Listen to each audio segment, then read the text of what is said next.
Disclaimer, यह channel सिर्फ entertainment के लिए बनाया गया है। इसमें दिखाए गए सभी कैरेक्टर्स, इवेंट्स और कहानियाँ प्योरली फिक्शनल है। रियल लाइफ पर्सन्स, जगह या इवेंट से कोई इसका संबंध नहीं है। हमारा मकसद सिर्फ आपको एक फैंटेसी एक्सपीरियंस और स्टोरी टेलिंग का मजा देना है। तो सब्सक्राइब कीजिए और हमारे ये फैंटेसी दुनिया का हिस्सा बन जाइए। अगर आपको सिस्टम बेस्ड फैंटेसी, एक्शन और मैजिकल एडवेंचर्स पसंद है तो ये चैनल स्पेशली आपके लिए ही बनी है। सब्सक्राइब कीजिए और बन जाइए इस फैंटेसी जर्नी का हिस्सा। जैसे जैसे हु जियान की हृदय गति धीरे धीरे सामान्य होने लगी, वैसे वैसे उसके अन्य आंतरिक अंग भी ठीक होने लगे। हालांकि वह अभी भी कोमा में था, लेकिन उसकी जान को अब कोई खतरा नहीं था। लियो झोंगजी ने हु जियान का कटा हुआ हाथ उठाया और उसे कटे हुए हिस्से से जोड़ने की कोशिश की। दुर्भाग्यवश इतने कम समय में ही कटे हुए हाथ की जीवन शक्ति समाप्त हो चुकी थी, जिससे वह मांस का एक बेजान टुकड़ा बन गया था जिसे दोबारा जोड़ा नहीं जा सकता था। युद्ध तकनीकों को देखकर ऐसा प्रतीत होता था कि वह वृद्ध व्यक्ति लकड़ी तत्व से संबंधित एक साधना तकनीक का अभ्यास कर रहा था, जो किसी की जीवन शक्ति को नष्ट करने में निपुण थी। स्वर्ण कोर साधना स्तर पर इसका प्रयोग करना विशेष रूप से विनाशकारी था, क्योंकि ची साधना स्तर पर मौजूद लोगों का शरीर इसे शायद ही सहन कर पाता था। उस क्षण से हु जियान के पास केवल एक ही हाथ रह गया था। अंगों को पुनर्जीवित करने की क्षमता रखने वाली आध्यात्मिक जड़ी बूटियां अत्यंत दुर्लभ थी। वांग होंग दशकों से साधना जगत में सक्रिय था और उसने ऐसी आध्यात्मिक जड़ी बूटियों के बारे में केवल सुना था, लेकिन कभी देखी नहीं थी। जब तक हु जियान नवजात आत्मा अवस्था तक नहीं पहुंच जाता, तब तक केवल उस स्तर के साधकों के पास ही जादुई रूप से कटे हुए अंगों को पुनर्जीवित करने की क्षमता होती है। हालांकि नवजात आत्मा अवस्था तक पहुंचना एक बेहद कठिन कार्य था, और अंतरिक्ष की सहायता से भी वांग होंग को यकीन नहीं था कि वह कभी ऐसी ऊंचाई तक पहुंच पाएगा। वांग होंग के ज्ञान के अनुसार पूरे पूर्वी झो साधना क्षेत्र में संभवतः केवल 20 ही नवजात आत्मा स्तर के साधक थे। 6 प्रमुख संप्रदायों में से तायाओ संप्रदाय में 3 नवजात आत्मा स्तर के साधक थे, जबकि अन्य संप्रदायों में आमतौर पर 2 थे।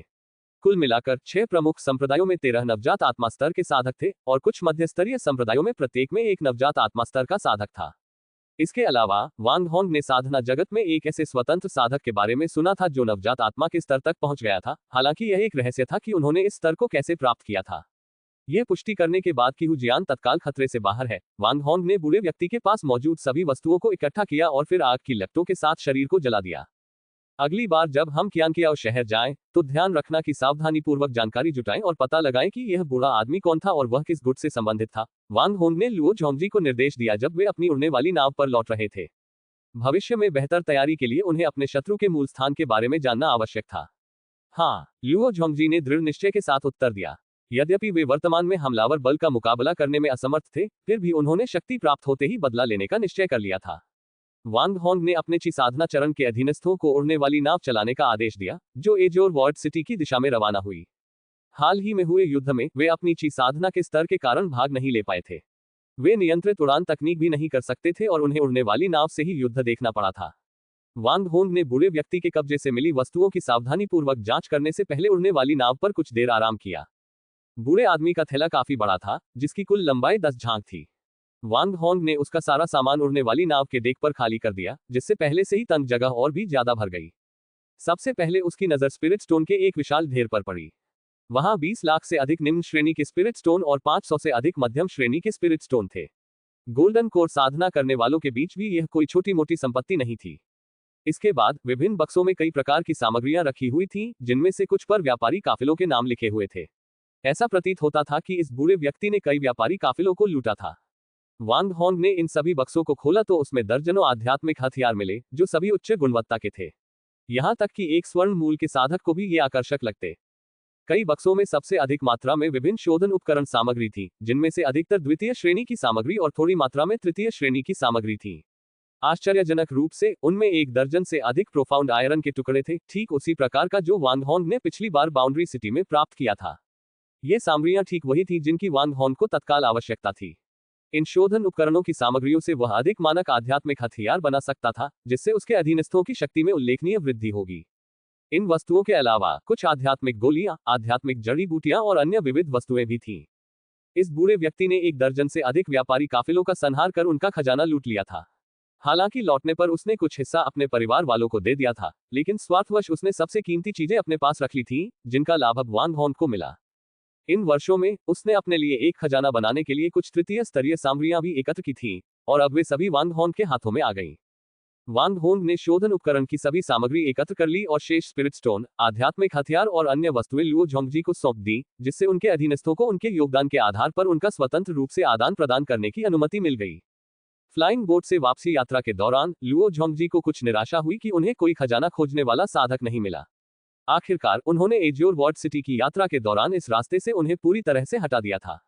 अल्पकाल में इस मार्ग पर खजाने की तलाश करने वाले कोई किसान नहीं होंगे, क्योंकि फसलें भी कटाई के बाद इतनी जल्दी दोबारा नहीं उगती। एजियोर वार्ड सिटी लौटने पर जू लुन की ईस्ट झो ट्रेडिंग कंपनी ने कियांकियाओ शहर से काफी मात्रा में सामान प्राप्त कर लिया था। इसे रखने के लिए जू लुन ने एक अलग मंजिल इन वस्तुओं की बिक्री के लिए आरक्षित कर दी थी, जिनमें मुख्य रूप से जादुई हथियार, आध्यात्मिक हथियार, उपकरण, निर्माण सामग्री और कठपुतलियां शामिल थीं। इन उत्पादों को शामिल करने से बड़ी संख्या में किसान खरीदारी करने के लिए आकर्षित हुए, जिससे कंपनी के कारोबार में तेजी आई। तब से ईस्ट झो ट्रेडिंग कंपनी ने अपने उत्पादों की श्रृंखला का विस्तार करते हुए उसमें spirit herbs, spirit fruits, pills, spirit wine, magical weapons, spiritual weapons, refining tool materials और अन्य चीजें शामिल कर ली। ईस्ट झो ट्रेडिंग कंपनी की प्रतिष्ठा धीरे धीरे पूरे एजियोर वार्ड सिटी में फैल गई और यह धीरे धीरे शहर के शीर्ष व्यवसायों में से एक बन गई। इस समय कुछ छोटी दुकानों ने भी ईस्ट झो ट्रेडिंग कंपनी से सामान खरीदना शुरू कर दिया, क्योंकि अधिकांश व्यापारिक कंपनियां छोटे व्यवसायों को थोक कीमतों पर सामान उपलब्ध कराती थीं। ईस्ट झो ट्रेडिंग कंपनी ने इससे पहले इस व्यवसाय में भाग नहीं लिया था, लेकिन अब जब उनके पास अपने व्यापारी कारवां थे तो उन्होंने ऐसा करने का फैसला किया। इसके अलावा चूंकि व्यापारी काफिला काफी मात्रा में माल वापस लाया था, इसलिए इमोर्टल वे ट्रेडिंग कंपनी ने आध्यात्मिक जड़ी बूटियों की आपूर्ति बढ़ाने का वादा किया था, जिससे उनकी साझेदारी और मजबूत हुई।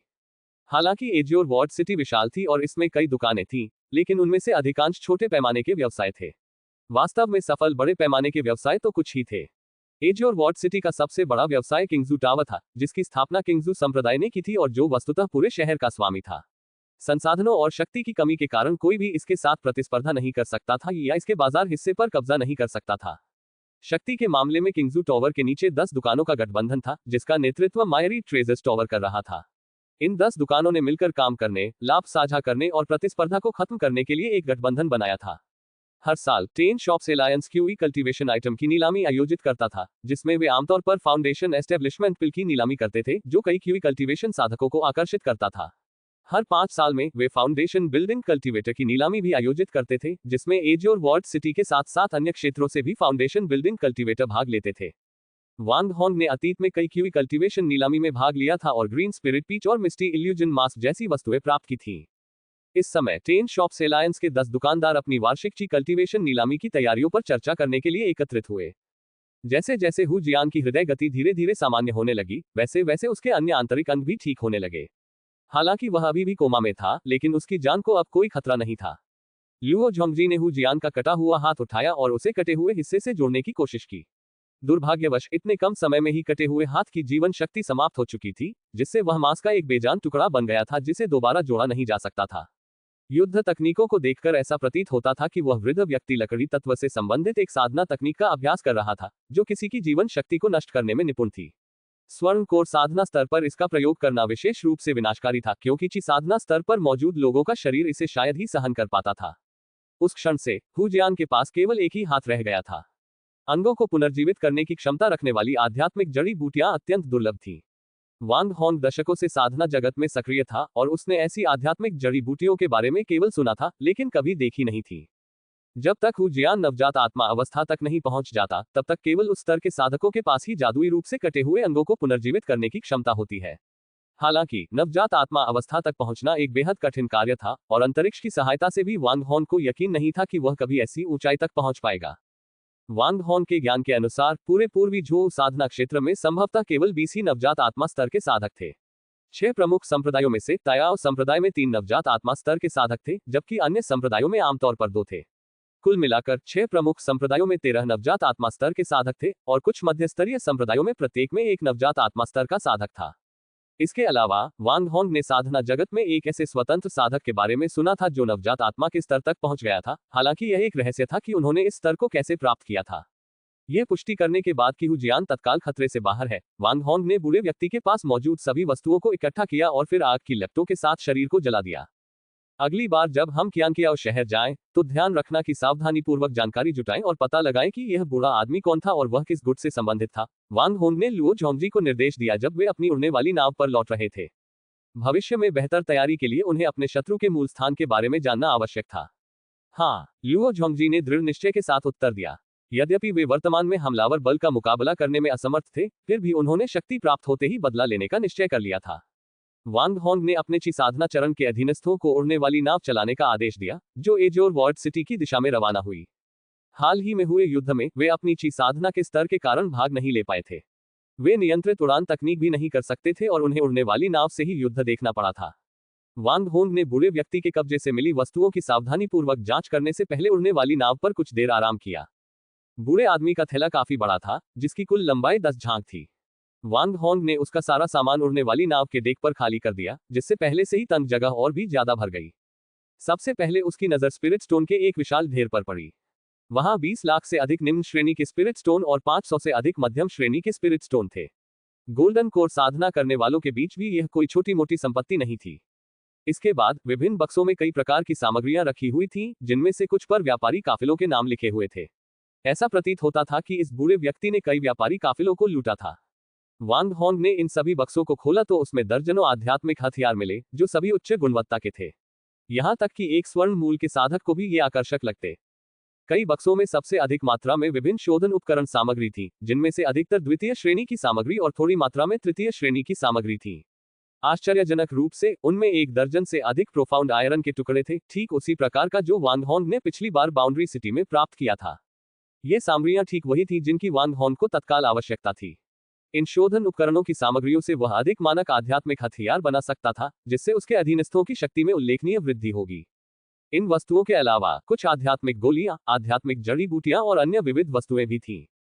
इस बूढ़े व्यक्ति ने 1 दर्जन से अधिक व्यापारी काफिलों का संहार कर उनका खजाना लूट लिया था। हालांकि लौटने पर उसने कुछ हिस्सा अपने परिवार वालों को दे दिया था, लेकिन स्वार्थवश उसने सबसे कीमती चीजें अपने पास रख ली थीं, जिनका लाभ अब वांग होंग को मिला। इन वर्षों में उसने अपने लिए एक खजाना बनाने के लिए कुछ तृतीय स्तरीय सामग्रियां भी एकत्र की थीं, और अब वे सभी वांग होंग के हाथों में आ गईं। वांग होंग ने शोधन उपकरण की सभी सामग्री एकत्र कर ली और शेष स्पिरिट स्टोन, आध्यात्मिक हथियार और अन्य वस्तुएं लुओ झोंगजी को सौंप दी, जिससे उनके अधीनस्थों को उनके योगदान के आधार पर उनका स्वतंत्र रूप से आदान प्रदान करने की अनुमति मिल गई। फ्लाइंग बोट से वापसी यात्रा के दौरान लुओ झोंगजी को कुछ निराशा हुई कि उन्हें कोई खजाना खोजने वाला साधक नहीं मिला। आखिरकार उन्होंने एजोर वार्ड सिटी की यात्रा के दौरान इस रास्ते से उन्हें पूरी तरह से हटा दिया था। अल्पकाल में इस मार्ग पर खजाने की तलाश करने वाले कोई किसान नहीं होंगे, क्योंकि फसलें भी कटाई के बाद इतनी जल्दी दोबारा नहीं उगती। एजोर वार्ड सिटी लौटने पर जू लुन की ईस्ट झो ट्रेडिंग कंपनी ने कियांकियाओ शहर से काफी मात्रा में सामान प्राप्त कर लिया था। इसे रखने के लिए जू लुन ने एक अलग मंजिल इन वस्तुओं की बिक्री के लिए आरक्षित कर दी थी, जिनमें मुख्य रूप से जादुई हथियार, आध्यात्मिक हथियार, उपकरण, निर्माण सामग्री और कठपुतलियां शामिल थीं। इन उत्पादों को शामिल करने से बड़ी संख्या में किसान खरीदारी करने के लिए आकर्षित हुए, जिससे कंपनी के कारोबार में तेजी आई। तब से ईस्ट झो ट्रेडिंग कंपनी ने अपने उत्पादों की श्रृंखला का विस्तार करते हुए उसमें spirit herbs, spirit fruits, pills, spirit wine, magical weapons, spiritual weapons, refining tool materials और अन्य चीजें शामिल कर ली। ईस्ट झो ट्रेडिंग कंपनी की प्रतिष्ठा धीरे धीरे पूरे एजोर वार्ड सिटी में फैल गई और यह धीरे धीरे शहर के शीर्ष व्यवसायों में से एक बन गई। इस समय कुछ छोटी दुकानों ने भी ईस्ट झो ट्रेडिंग कंपनी से सामान खरीदना शुरू कर दिया, क्योंकि अधिकांश व्यापारिक कंपनियां छोटे व्यवसायों को थोक कीमतों पर सामान उपलब्ध कराती थीं। ईस्ट झो ट्रेडिंग कंपनी ने इससे पहले इस व्यवसाय में भाग नहीं लिया था, लेकिन अब जब उनके पास अपने व्यापारी कारवां थे, तो उन्होंने ऐसा करने का फैसला किया। इसके अलावा चूंकि व्यापारी काफिला काफी मात्रा में माल वापस लाया था, इसलिए इमोर्टल वे ट्रेडिंग कंपनी ने आध्यात्मिक जड़ी बूटियों की आपूर्ति बढ़ाने का वादा किया था, जिससे उनकी साझेदारी और मजबूत हुई। हालांकि एजोर वार्ड सिटी विशाल थी और इसमें कई दुकानें थीं, लेकिन उनमें से अधिकांश छोटे पैमाने के व्यवसाय थे। वास्तव में सफल बड़े पैमाने के व्यवसाय तो कुछ ही थे। एजोर वार्ड सिटी का सबसे बड़ा व्यवसाय किंगजू टावर था, जिसकी स्थापना किंगजू संप्रदाय ने की थी और जो वस्तुतः पूरे शहर का स्वामी था। संसाधनों और शक्ति की कमी के कारण कोई भी इसके साथ प्रतिस्पर्धा नहीं कर सकता था या इसके बाजार हिस्से पर कब्जा नहीं कर सकता था। शक्ति के मामले में किंगजू टावर के नीचे 10 दुकानों का गठबंधन था, जिसका नेतृत्व मायरी ट्रेजर्स टावर कर रहा था। इन 10 दुकानों ने मिलकर काम करने, लाभ साझा करने और प्रतिस्पर्धा को खत्म करने के लिए एक गठबंधन बनाया था। हर साल टेन शॉप्स एलायंस क्यूई कल्टीवेशन आइटम की नीलामी आयोजित करता था, जिसमें वे आमतौर पर फाउंडेशन एस्टेब्लिशमेंट पिल की नीलामी करते थे, जो कई क्यूई कल्टीवेशन साधकों को आकर्षित करता था। हर 5 साल में वे फाउंडेशन बिल्डिंग कल्टीवेटर की नीलामी भी आयोजित करते थे, जिसमें एजोर वार्ड सिटी के साथ साथ अन्य क्षेत्रों से भी फाउंडेशन बिल्डिंग कल्टीवेटर भाग लेते थे। वांग होंग ने अतीत में कई क्यूई कल्टीवेशन नीलामी में भाग लिया था और ग्रीन स्पिरिट पीच और मिस्टी इल्यूजन मास्क जैसी वस्तुएं प्राप्त की थीं। इस समय 10 शॉप्स एलायंस के 10 दुकानदार अपनी वार्षिक ची कल्टीवेशन नीलामी की तैयारियों पर चर्चा करने के लिए एकत्रित हुए।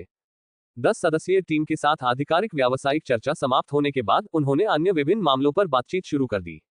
उसी क्षण बकरी जैसी दाढ़ी वाले एक किसान ने कहा, क्या आप में से किसी ने उस नई ईस्ट जो ट्रेडिंग कंपनी के बारे में सुना है जो हाल ही में हमारी गली में दिखाई दी है? मैंने वह दुकान पहले भी देखी है। मेरी जानकारी के अनुसार वे आध्यात्मिक जड़ी बूटियों के व्यापार में काफी अच्छा कर रहे थे। मैंने एक जांच भी की थी। उस दुकान का पूर्वी स्वामी किंगशु संप्रदाय का शिष्य है और वह पहले 2 छोटी दुकानें अच्छी सफलता के साथ चलाता था। हालांकि उनका गांव परिवार से विवाद हो गया, जिसके कारण उन्होंने पूर्वी झो ट्रेडिंग कंपनी का वर्तमान स्थान हासिल कर लिया। ऐसा लगता है कि शहर के बाहर उनका एक बड़ा आध्यात्मिक क्षेत्र भी है, जहां रक्षा के लिए लोग तैनात हैं। मैंने दूर से देखा है और यह काफी बड़ा प्रतीत होता है। इसके अलावा ऐसा लगता है कि उनके पास आध्यात्मिक जड़ी बूटियों के अन्य स्रोत भी हैं जिनका मुझे अभी तक पता नहीं चला है। वांग हॉन की स्थिति के बारे में जानकार प्रतीत होते हुए लाल चेहरे वाले एक साधक ने टिप्पणी की। हमने अतीत में भी ऐसी उभरती छोटी ताकतों का सामना किया है। फिलहाल आइए उनके बारे में जानकारी जुटाएं और आगे की कार्रवाई पर बाद में फैसला करें। मायरी ट्रेजर्स टावर के दुकानदार ने अपनी बात समाप्त की।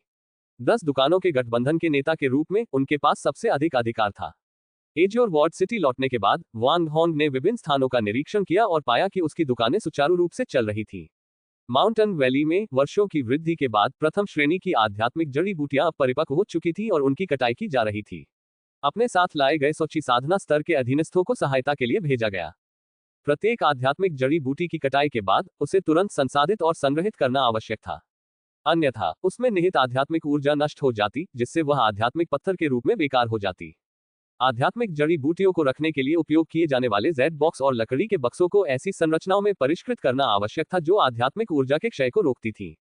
एजियोर वार्ड सिटी की कई दुकानें इन कम कीमत वाली वस्तुओं को बहुत ही किफायती दामों पर बेचती थीं। एक कम गुणवत्ता वाले आध्यात्मिक पत्थर की कीमत में 10 से अधिक बक्से खरीदे जा सकते थे।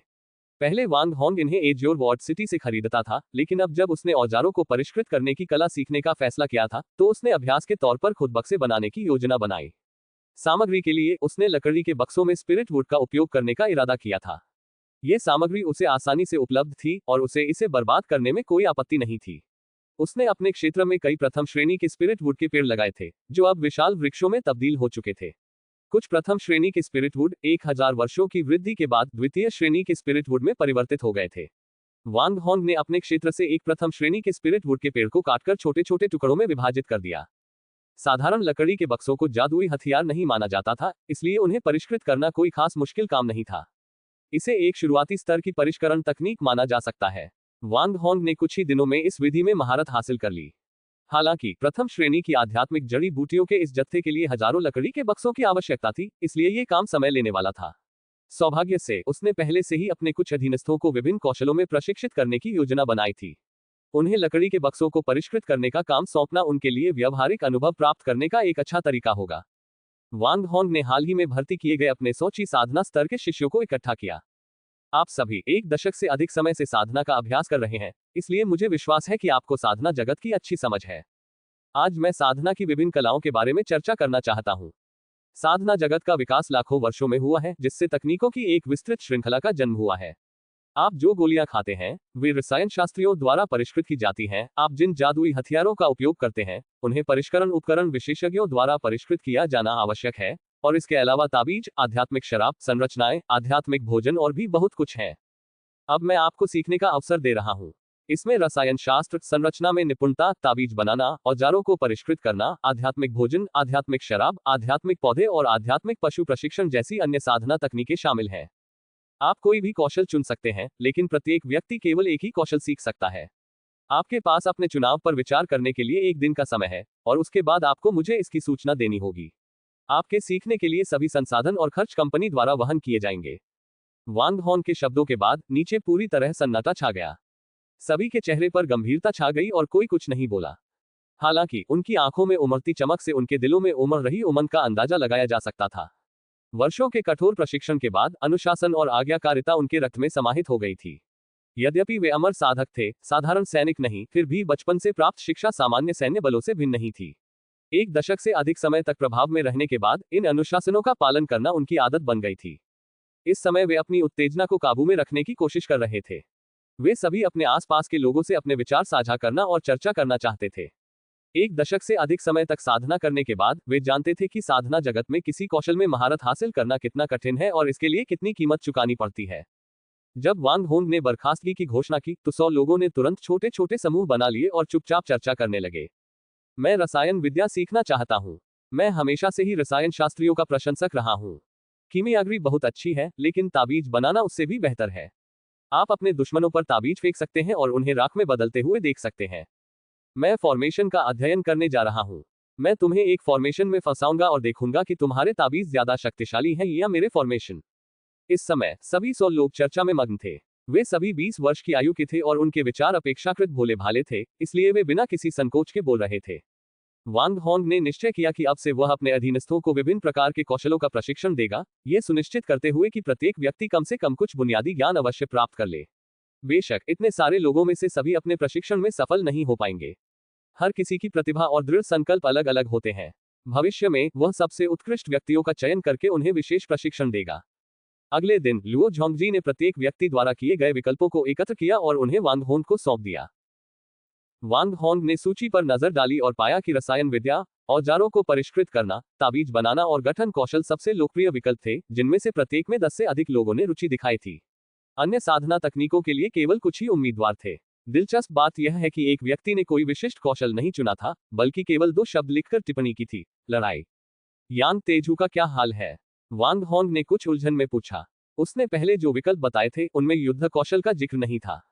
मैंने इस बारे में टीम के एक सदस्य से पूछा था। उसने पूछा कि क्या युद्ध से संबंधित कोई कौशल है, क्योंकि उसकी रुचि केवल युद्ध में ही है, लुओ झोंगजी ने बताया।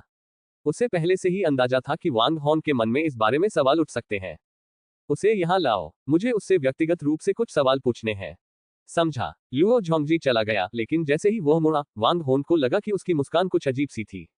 कुछ देर बाद लुओ झोंगजी एक युवा महिला टीम सदस्य के साथ वापस लौटे। वह युवती लगभग 20 वर्ष की थी, कद में बहुत छोटी थी, उसका चेहरा मासूम सा था और उसके चेहरे पर हल्की सी मुस्कान थी। क्या ये वही यांग तेजू है जिनका आपने जिक्र किया था? वांग होंग ने सूची की दोबारा जांच की, उसमें वाकई यांग तेजू का नाम था, इसलिए कोई गलती नहीं थी। इससे पहले कि लुओ झोंगजी कुछ बोल पाते, युवती ने कहा, मैं यांग ताइजू हूं। इस अप्रत्याशित बयान से वांग होंग लगभग अपनी ही जीभ काट बैठे। जब मेरी माँ मेरे गर्भ में थी तो उनका पेट बड़ा था और गांव के सभी लोग कहते थे कि मैं लड़का हूं, इसलिए मेरे पिता ने मेरा ये नाम रख दिया। बाद में जब पहाड़ों में एक बड़े बाघ ने मेरे पिता को खा लिया तो मेरी माँ ने मुझे जन्म दिया और मेरे पिता द्वारा दिए गए नाम का इस्तेमाल किया। वांग होंग के आश्चर्यचकित चेहरे को देखकर युवती ने समझाया। नाम बताने के बाद लोगों की ऐसी प्रतिक्रिया की उसे आदत हो गई थी। नाम बताने के बाद वह हमेशा उसका अर्थ समझाती थी। आप देख रहे हैं कल्टिवेशन मॉडल। अगर आपको हमारा कंटेंट पसंद आता है तो लाइक, शेयर और सब्सक्राइब जरूर करें। यांग तेजू की व्याख्या सुनने के बाद वांग होंग ने नामों के मामले पर ध्यान देना बंद कर दिया, इसे तुच्छ मानते हुए। आप अन्य कौशलों में रुचि क्यों नहीं रखते? वांग होंग ने पूछा। हमारे गांव में लोग कहते हैं कि सच्चा नायक वही होता है जो बलवान हो, जो एक विशाल बाघ को भी हरा सके। मेरे पिता को इस बात पर विश्वास नहीं था। वे 10 मील के दायरे में सबसे कुशल बढ़ई थे, लेकिन अंत में उन्हें भी एक बाघ ने खा लिया। इसलिए मुझे लगता है कि अमर साधकों के लिए भी यही बात लागू होती है। सबसे अच्छे नायक वही होते हैं जो सबसे अच्छे योद्धाओं से लड़ सके। मैं भी एक सम्मानित नायक बनना चाहता हूं, यांग तेजू ने उत्तर दिया। वांग होंग को लगता था कि वह अपने जीवन काल में कभी नायिका नहीं बन पाएगी, लेकिन अब युवाओं को हतोत्साहित करने का समय नहीं है। बहुत बढ़िया, आप में दृढ़ संकल्प है। हालांकि साधना जगत में युद्ध को एक अलग कौशल के रूप में वर्गीकृत नहीं किया जाता है, मैं युद्ध तकनीकों में विशेषज्ञता हासिल करने में आपकी मदद कर सकता हूं। साधना में युद्ध कौशल की एक विस्तृत श्रृंखला शामिल थी, जिसमें कई पहलू शामिल थे। हालांकि युद्ध कौशल प्रत्येक साधक के लिए आवश्यक था, लेकिन कुछ ही साधक इस पर विशेष ध्यान केंद्रित करते थे। इसका कारण ये था कि साधना जगत में जीवित रहने के लिए अनेक व्यवधान उत्पन्न होते थे, जिससे एक वस्तु पर ध्यान केंद्रित करना चुनौतीपूर्ण हो जाता था। तायाओ संप्रदाय के तलवारबाजों की शक्ति का कारण ये था कि वे पूरी तरह से तलवार पर ही ध्यान केंद्रित करते थे। हालांकि तायाओ संप्रदाय में सभी तलवारबाजी में माहिर नहीं थे, उन्हें व्यापक रसद सहायता और अन्य प्रकार के साधकों से भी मदद की आवश्यकता होती थी। अगर सब लोग सिर्फ तलवारों पर ही ध्यान केंद्रित करें, तो उनके साधना के संसाधन कहां से आएंगे?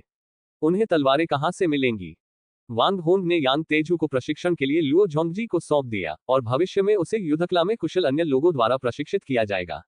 वह देखना चाहता था कि यांग तेजू कितनी प्रगति कर सकती है। अब जबकि सभी ने उन कौशलों का चयन कर लिया था जिन्हें वे सीखना चाहते थे, अगला प्रश्न ये था कि उन्हें कैसे सिखाया जाए। सच तो यह है कि वांग होंग अधिकांश कौशलों में निपुण थे, लेकिन अगर वह व्यक्तिगत रूप से प्रत्येक कौशल को एक एक करके सिखाते तो यह बहुत समय लेने वाला और थका देने वाला होता। दवा बनाने की विधि मां बंधुओं द्वारा सिखाई जा सकती थी। ये दोनों भाई दूसरे दर्जे के रसायन शास्त्री बन चुके थे, और यद्यपि उनका चरित्र थोड़ा कमजोर था, फिर भी उनके रसायन शास्त्र के कौशल उत्कृष्ट थे, जो इन नवागंतुकों को सिखाने के लिए पर्याप्त से अधिक थे। स्किनी मन की स्पिरिट वाइन और स्पिरिट मील सिखाने में मदद कर सकता है। वे उनकी स्पिरिट वाइन कार्यशाला में भी कुछ सहायता प्रदान कर सकते हैं। हालांकि कई कौशल अभी भी बाकी थे, और उनके अधीनस्थों में से कोई भी उनमें निपुण नहीं था। सौभाग्यवश एजियोर वर्ल्ड सिटी में कई कुलों ने स्वतंत्र साधकों को स्पिरिट स्टोन देकर अपने शिष्यों को सिखाते समय उनकी बातें सुनने की अनुमति दी थी।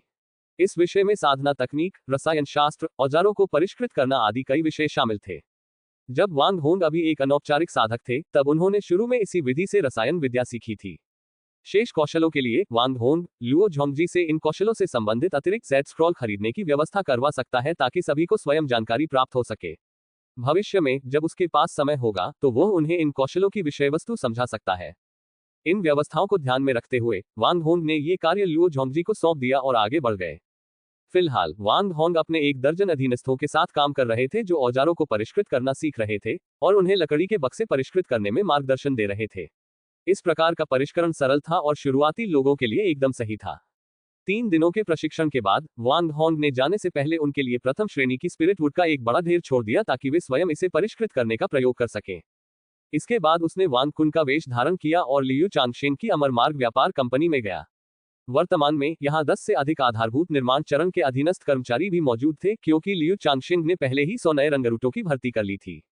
इमोर्टल वे ट्रेडिंग कंपनी अभी भी एक गुप्त और रहस्यमयी ताकत के रूप में काम कर रही थी, क्योंकि यह महत्वपूर्ण संसाधनों से संबंधित थी और भविष्य में इसे जिस दबाव का सामना करना पड़ेगा वह निश्चित रूप से बहुत अधिक होगा। 2 साल पहले ही वांग होंग ने इस तरफ से हर साल 2 फाउंडेशन बिल्डिंग कल्टीवेटर को पदोन्नत करने की व्यवस्था की थी। उन्होंने शुरू में जिन 15 लोगों को भर्ती किया था, वे सभी अब सफलतापूर्वक फाउंडेशन बिल्डिंग तक पहुंच चुके थे। नए भर्ती हुए 100 रंगरूटों के इस बैच को फिलहाल साधना कौशल सिखाने की योजना नहीं थी, बल्कि उनका ध्यान अपनी साधना के स्तर को बेहतर बनाने पर केंद्रित करने की योजना थी। ईस्ट मास्टर, ऐसा लगता है कि हाल ही में कोई गुप्त रूप से ईस्ट झो ट्रेडिंग कंपनी की जांच कर रहा है, लियू चांगशेंग ने रिपोर्ट दी। लियू चांगशेंग लंबे समय से गुप्त गतिविधियों में शामिल था और ऐसे मामलों में अनुभवी था। उसने कई ऐसे अधीनस्थों को भी प्रशिक्षित किया था जो पर्दे के पीछे रहकर काम करते थे और वे कमजोर नहीं थे। ये लोग कौन हैं और क्या इन्हें कुछ मिला है? वांग होंग ने पूछा। ये टेंस्टो एलायंस के लोग ही होने चाहिए। उन्हें सिर्फ वही पता चलेगा जो हम उन्हें बताना चाहते हैं। अगर हम उन्हें कुछ बताना नहीं चाहते तो उनके तरीकों से उन्हें कभी पता नहीं चलेगा, लियू चांगशेंग ने आत्मविश्वास से जवाब दिया। वह पहले एक शहर में शैडो किल के सबसे उच्च पदस्थ व्यक्ति के रूप में काम कर चुका था और गुप्त रूप से कई व्यवसायों को संभालता था। आखिरकार व्यवसायों के पास ऐसे मामलों में लियू चांगशेंग के स्तर की विशेषज्ञता नहीं थी। फिलहाल उन्हें एक गुप्त चेतावनी दे दो। अगर हम सीधे टकराव से बच सकते हैं तो हमें ऐसा ही करना चाहिए। मुझे नहीं लगता कि हम 10 मंजिला गठबंधन, विशेषकर उनकी प्रमुख शक्ति मायरी ट्रेजर्स टावर को चुनौती देने के लिए पर्याप्त शक्तिशाली है। मायरी ट्रेजर्स टावर की उपस्थिति हर उस जगह है जहां अमर साधक एकत्रित होते हैं। अगर हम उनसे सीधे भिड़ते हैं तो हमारी वर्तमान शक्ति शीघ्र ही कुचल दी जाएगी। समझ गया, लियू चांगशेंग ने सहमति जताई। सच कहूं तो वह भी मायरी ट्रेजर्स टावर जैसी विशाल शक्ति का सीधे सामना नहीं करना चाहता था। उन्हें पीछे हटने के लिए चेतावनी कैसे दी जाए, इस बारे में वांग होंग ने कोई स्पष्टीकरण नहीं दिया। उन्होंने यह फैसला लियू चांगशेंग पर छोड़ दिया। दुश्मन के सामने और खुद के पीछे होने के कारण वांछित परिणाम प्राप्त करने के अनगिनत तरीके थे, खासकर इसलिए क्योंकि टेंस्टो एलायंस मुख्य रूप से व्यापार पर केंद्रित था। इन मामलों को निपटाने के बाद नश्वर लोक में 100 और नए लोगों की भर्ती करो। मुझे डर है कि भविष्य में हमें और अधिक जनशक्ति की आवश्यकता होगी, वांग होंग ने निर्देश दिया। कारवां के साथ उनकी हालिया यात्रा में 2 खतरनाक लड़ाइयां शामिल थीं, और यद्यपि वे विजयी हुए थे, ये प्रक्रिया जोखिम भरी थी। उन्हें लगा कि उनके अधीनस्थों में साधना करने वालों की संख्या अभी भी अपर्याप्त है। भविष्य में उन्हें विभिन्न शहरों के बीच यात्रा करनी होगी, जिसमें काफी जोखिम होंगे। उन्होंने पहले ही लुओ झोंगजी को निर्देश दे दिया था कि सभी 100 नए रंगरूटों को विभिन्न कौशल सिखाए जाएं। यदि वे निपुणता प्राप्त कर लेते और कुशल हो जाते तो वे युद्ध में भाग नहीं लेते और जनशक्ति अपर्याप्त हो जाती। एजियोर वर्ल्ड सिटी में अधिकांश मामलों को निपटाने के बाद वांग होंग किंगजू संप्रदाय लौट आया। संप्रदाय में लौटने पर उन्होंने सबसे पहले अपने गुरु गु किंगयांग से मुलाकात की। एक शिष्य के रूप में समय समय पर गुरु से मिलना आवश्यक था, और इससे वांग होंग को विभिन्न मामलों पर मार्गदर्शन प्राप्त करते हुए अपने गुरु के साथ अच्छे संबंध बनाए रखने का अवसर भी मिला। वांग जूनियर भाई, आप वापस आ गए। मैंने हाल ही में आपको ढूंढने की कोशिश की, लेकिन पता चला कि आप कहीं बाहर गए हुए थे। देखिए, मैं आखिरकार फाउंडेशन बिल्डिंग पहुंच गया। गुरु के इकलौते बेटे गु वेई ने, जो वांग होन का स्वागत करने आया था, मुस्कुराते हुए कहा, बधाई हो गु जूनियर भाई। मैं तुम्हारे लिए इस बार खास तौर पर एक तोहफा लेकर आया हूँ। वांग होंग ने अपने थैले से एक बेहद खूबसूरती से बनाई गई कठपुतली निकालते हुए कहा और उसे गु वेई को सौंप दिया। वांग होंग की गु वेई के बारे में सकारात्मक धारणा थी। गोल्डन कोर साधक के वंशज होने के नाते उनका व्यक्तित्व मिलनसार था और वे अहंकारी नहीं थे। इसके विपरीत वे दूसरों के साथ बातचीत में मित्रवत और कुछ हद तक भोले भाले थे। बहुत बहुत धन्यवाद सीनियर ब्रदर। अब जब मैं फाउंडेशन बिल्डिंग पहुंच गई हूं, तो क्या अगली बार जब आप बाहर जाएं तो मुझे अपने साथ ले जाएंगे? जी जूनियर सिस्टर कुछ दिन पहले बाहर गई थी और मुझे अपने साथ नहीं ले गई। गु वेई ने आशा भरी नजरों से वांग होन की ओर देखा। खैर, इसके लिए हमें मास्टर की मंजूरी की जरूरत होगी, वांग होन ने जवाब दिया, ये सोचते हुए कि गु किंगयांग शायद सहमत न हो। गु वेई वांग होन को वापस मुख्य हॉल में ले गई जहां गु किंगयांग रहती थी। शिष्य वांग होन ने गुरु और गुरु की पत्नी को प्रणाम किया। अरे, मैंने सुना है कि आपने हाल ही में एक व्यापारिक काफिला बनाया और उनके साथ कियांग शहर गए थे। गु किंगयांग ने पूछा। वह वांग होन की गतिविधियों से भली भांति परिचित था, इसलिए यह आश्चर्य की बात नहीं थी। गुरुजी, मैंने जो काफिला बनाया है वह अभी अभी स्थापित हुआ है और हमारी ताकत कम है। शहर से बाहर व्यापार करने का यह हमारा पहला अनुभव था, इसलिए मैं उनके साथ गया, वांग होंग ने समझाया। उन्हें गु किंगयांग की साधना को प्राथमिकता देने की पिछली सलाह याद थी। तुम्हारे पास वाकई प्रबंधन की अच्छी समझ है। तुम्हारे मालिक तो तुम्हारे सामने झुक ही गए हैं। गु किंगयांग ने अपनी सामान्य डांट फटकार से हटकर वांग होन की प्रशंसा करते हुए कहा। हे प्रबंधन कौशल की बात करें तो मास्टर अभी भी लिटिल होंगजी से बहुत पीछे हैं, मास्टर की पत्नी ने चिढ़ाते हुए कहा। गु किंगयांग ने कुछ व्यवसाय संभाले थे, लेकिन वे कभी सफल नहीं हुए और उन्होंने वर्षों में बहुत सारे स्पिरिट स्टोन भी अर्जित नहीं किए थे। गुरु की साधना के प्रति समर्पण ही स्वर्णिम हृदय के मार्ग की ओर ले जाता है। वे हम शिष्यों के लिए आदर्श हैं। इस बार मुझे कुछ इंक पाइन नट्स मिले हैं और मैं चाहता हूं कि गुरु और उनकी पत्नी उन्हें चखें, वांग होंग ने कहा। जैसे जैसे लोग एक साथ अधिक समय बिताने लगे, वे एक दूसरे को प्रभावित करने लगे। वांग होंग ने मां बंधुओं के साथ अपने मेलजोल से प्रशंसा करने की आदत सीख ली थी। हाँ, आपके सभी शिष्यों में से केवल छोटा होंगजी ही इतना विचारशील है। जब भी वह मिलने आता है, कुछ न कुछ नाश्ता जरूर लाता है। वांग होंग जानता था कि गुरुजी की पत्नी को नाश्ता पसंद है, इसलिए वह हमेशा कुछ न कुछ लेकर आता था। वैसे तो उपहार कोई खास कीमती नहीं होता, लेकिन कभी कभी उपहार का मूल्य उसकी वास्तविक कीमत से ज्यादा उसकी विचारशीलता में निहित होता है। संयोगवश उनके खेत में कुछ इंक पाइन के पेड़ उग रहे थे। इंक पाइन के मेवे स्पिरिट इंक बनाने के लिए उत्कृष्ट सामग्री थे। इन मेवों में एक सुगंधित खुशबू होती थी और माना जाता था कि इनसे दीर्घायु लाभ मिलते हैं। वांग होंग ने उनमें से एक बड़ा थैला उठाया और उसे मालिक की पत्नी को एक उपयुक्त नाश्ते के रूप में दे दिया। गुरुजी की पत्नी, आप बहुत दयालु हैं। बड़ों का आदर करना एक शिष्य का कर्तव्य है, वांग होंग ने विनम्रतापूर्वक उत्तर दिया। इसके बाद वांग होंग ने कुछ चुनौतीपूर्ण साधना संबंधी प्रश्नों पर गु किंगयांग से मार्गदर्शन लेने का अवसर लिया और गु किंगयांग ने विस्तृत स्पष्टीकरण प्रदान किए। वांग होंग के सवालों का जवाब देने के बाद गु किंगयांग ने कहा, इसके बाद एक और मामला है जिसमें मुझे आपकी मदद की जरूरत है।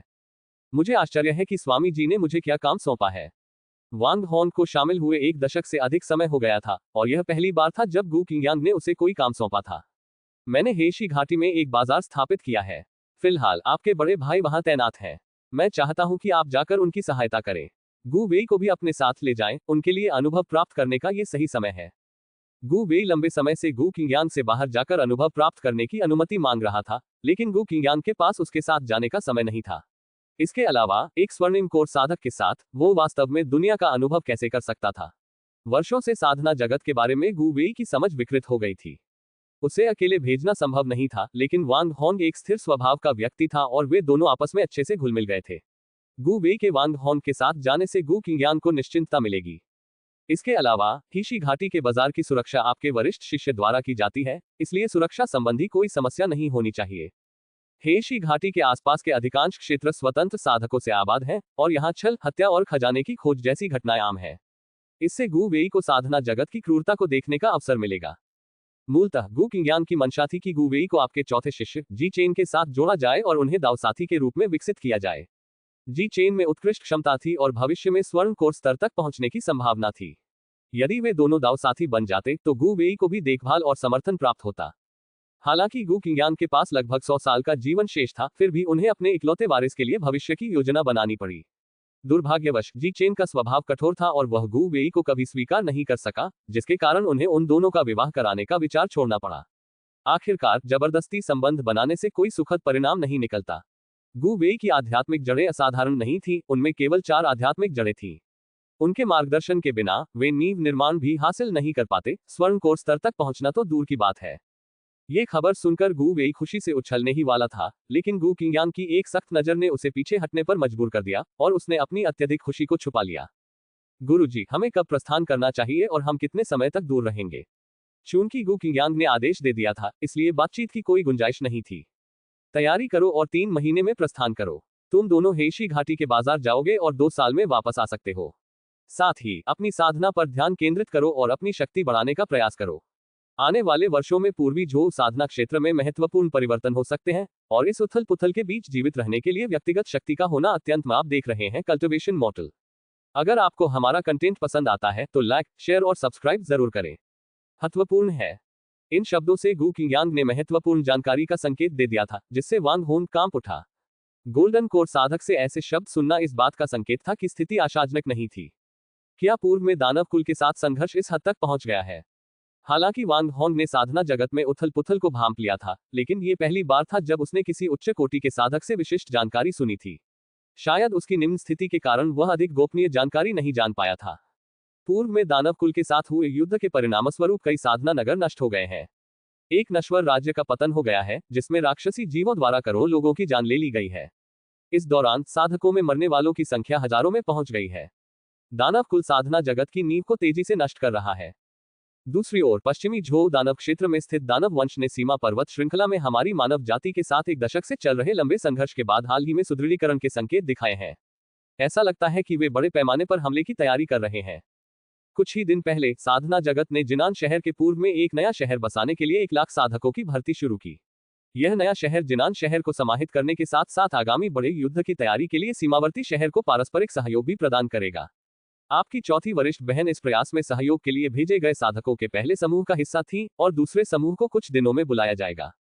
आपके रसायनज्ञ होने के कारण फिलहाल आपकी भर्ती नहीं की जाएगी, लेकिन आपके रसायन शास्त्र संबंधी कार्यों में वृद्धि की जाएगी। गु किंगयांग की विस्तृत जानकारी सुनने के बाद वांग होंग और भी अधिक भयभीत हो गया।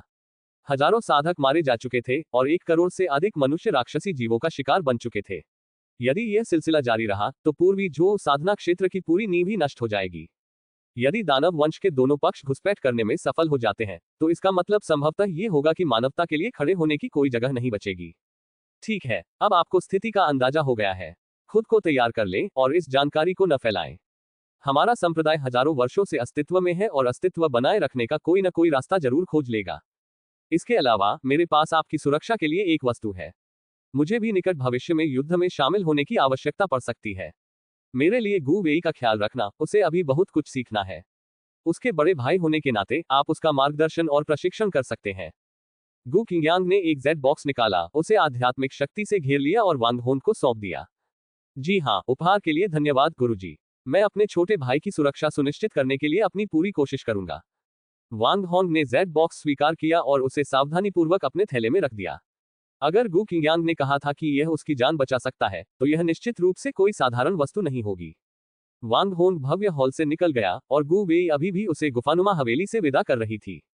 वांग होंग का मूड कुछ उदास था, लेकिन गु वेई हमेशा की तरह बेफिक्र लग रही थी, यहां तक कि उसमें उत्साह के संकेत भी दिखाई दे रहे थे। अपनी गुफानुमा हवेली में लौटने के बाद वांग होंग ने खुद को एक गुप्त कक्ष में बंद कर लिया, क्यू लॉन्ग चाय का एक बर्तन बनाया और एक दिन चुपचाप चिंतन किया। साधना जगत की वर्तमान स्थिति ने उसे एक अत्यावश्यकता का अनुभव कराया था। अपनी वर्तमान शक्ति और अपने अधीनस्थों की सहायता के बावजूद राक्षसी लहर के बीच डटे रहना चुनौतीपूर्ण होगा। यद्यपि इस संप्रदाय के पास आत्मरक्षा के साधन थे, लेकिन कौन गारंटी दे सकता था कि महत्वपूर्ण क्षण आने पर उन्हें अकेला नहीं छोड़ दिया जाएगा।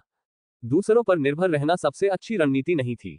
इसके बाद वांग होंग पिलहोल गए और उन्होंने बड़ी संख्या में कीमियागरी के कार्यों को हाथ में लिया और शोधन के लिए सीधे कई प्रकार की सामग्रियों का उपयोग किया। मास्टर मेई से कठोर प्रशिक्षण प्राप्त करने के बाद उनके रसायन शास्त्र कौशल में काफी सुधार हुआ था और द्वितीय श्रेणी की गोलियों के लिए उनकी सफलता दर 90% तक पहुंच गई थी। इसके अलावा उच्च श्रेणी की गोलियां और मध्यम श्रेणी की गोलियां थीं, और अब वह जितनी भी गोलियां खा रहा था वे सभी उच्च श्रेणी की थीं।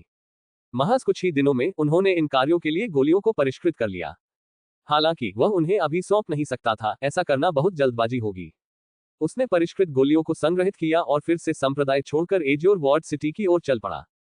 एज्योर वार्ड सिटी में वांग होंग ने अपने शेष लगभग 1 दर्जन क्यूई कल्टीवेशन स्टेज के अधीनस्थों को शहर के बाहर पहाड़ी घाटी में स्थित एक अड्डे पर स्थानांतरित कर दिया। फिर उन्होंने उन्हें प्रचुर संसाधन उपलब्ध कराए और उन सभी को नींव निर्माण के चरण तक पदोन्नत किया। इन अधीनस्थों ने दशकों तक अपनी जान जोखिम में डालकर उनका अनुसरण किया था। उनमें से प्रत्येक ने अपने योगदान के माध्यम से नींव निर्माण के चरण तक पहुंचने का अवसर अर्जित किया था।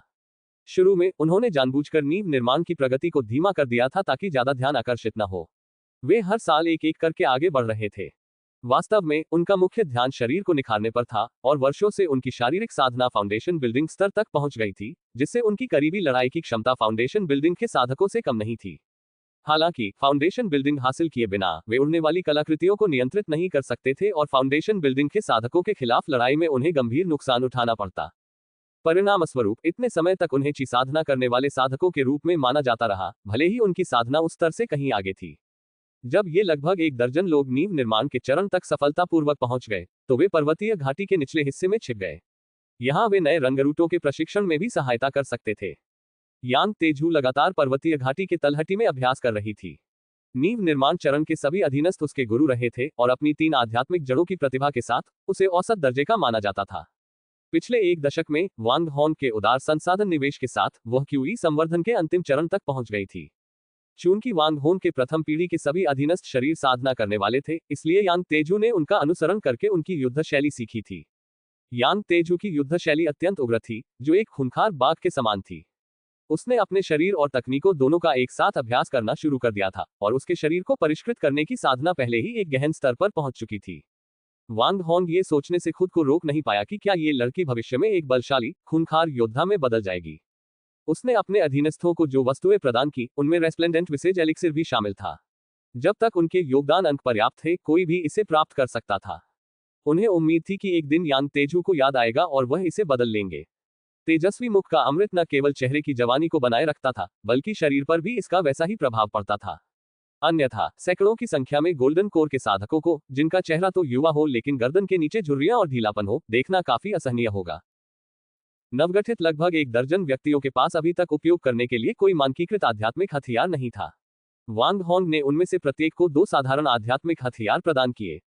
सौभाग्यवश वे पहले एक व्यापारिक काफिले के साथ यात्रा कर चुके थे और उन्होंने काफी संख्या में आध्यात्मिक हथियार प्राप्त कर लिए थे, जिनका अब उपयोग किया जा सकता था। वांग होंग द्वारा फाउंडेशन बिल्डिंग के अपने अधीनस्थों के लिए व्यवस्था करने के बाद एजियोर वर्ड सिटी ने सीमावर्ती पर्वत श्रृंखला में एक नया शहर बनाने के लिए एक बार फिर जनशक्ति और संसाधनों की भर्ती शुरू कर दी। इसके पूरा होने के बाद इसमें दीर्घकालिक सैन्य टुकड़ी की आवश्यकता होगी। पूर्वी झो साधना क्षेत्र 1 दशक से अधिक समय से दानव वंश के साथ युद्ध में उलझा हुआ था, जिसके परिणामस्वरूप साधना जगत को भारी नुकसान हुआ था। कई दौर की अनिवार्य सैन्य भर्ती के बाद पीछे के कई साधक पहले ही अत्यधिक तनाव से ग्रस्त हो चुके थे। मानव साधना जगत में शांति के इन वर्षों के दौरान अधिकांश साधक अत्यंत स्वार्थी हो गए थे। कुछ ही लोग व्यापक उद्देश्य में योगदान देने के इच्छुक थे और हर कोई दूसरों को अग्रिम मोर्चे पर धकेलने की आशा रखता था, जबकि स्वयं पीछे से लाभ उठाता था। हालांकि यह लड़ाई पूरे पूर्वी झो साधना क्षेत्र के लिए जीवन और मृत्यु का मामला था, लेकिन जब संकट आसन नहीं था तो पीछे के साधकों ने एक उदासीन रवैया अपनाया। परिणामस्वरूप पूर्वी झो साधना क्षेत्र में व्यापक शिकायतें फैल गईं। कई साधक शहर छोड़कर एकांत में साधना करने लगे। हाल के वर्षों में एजियोर वार्ड सिटी में साधना करने वालों की संख्या में कम से कम 10% की कमी आई है। कुछ को राक्षसी जीवों से लड़ने के लिए भर्ती कर लिया गया था, जबकि अन्य शहर छोड़कर भाग गए थे। शहर से भाग निकले किसान खजाना खोजने वालों के निशाने पर आ गए और कुछ तो खुद ही खजाना खोजने में जुट गए। इस बार की अनिवार्य सैन्य सेवा के लिए वांग होन की कई दुकानों ने एक बार फिर बड़ी मात्रा में संसाधनों का योगदान दिया। इस अनिवार्य सैन्य भर्ती का सिद्धांत था, लोग लोगों का योगदान करते हैं, धन धन का योगदान करता है।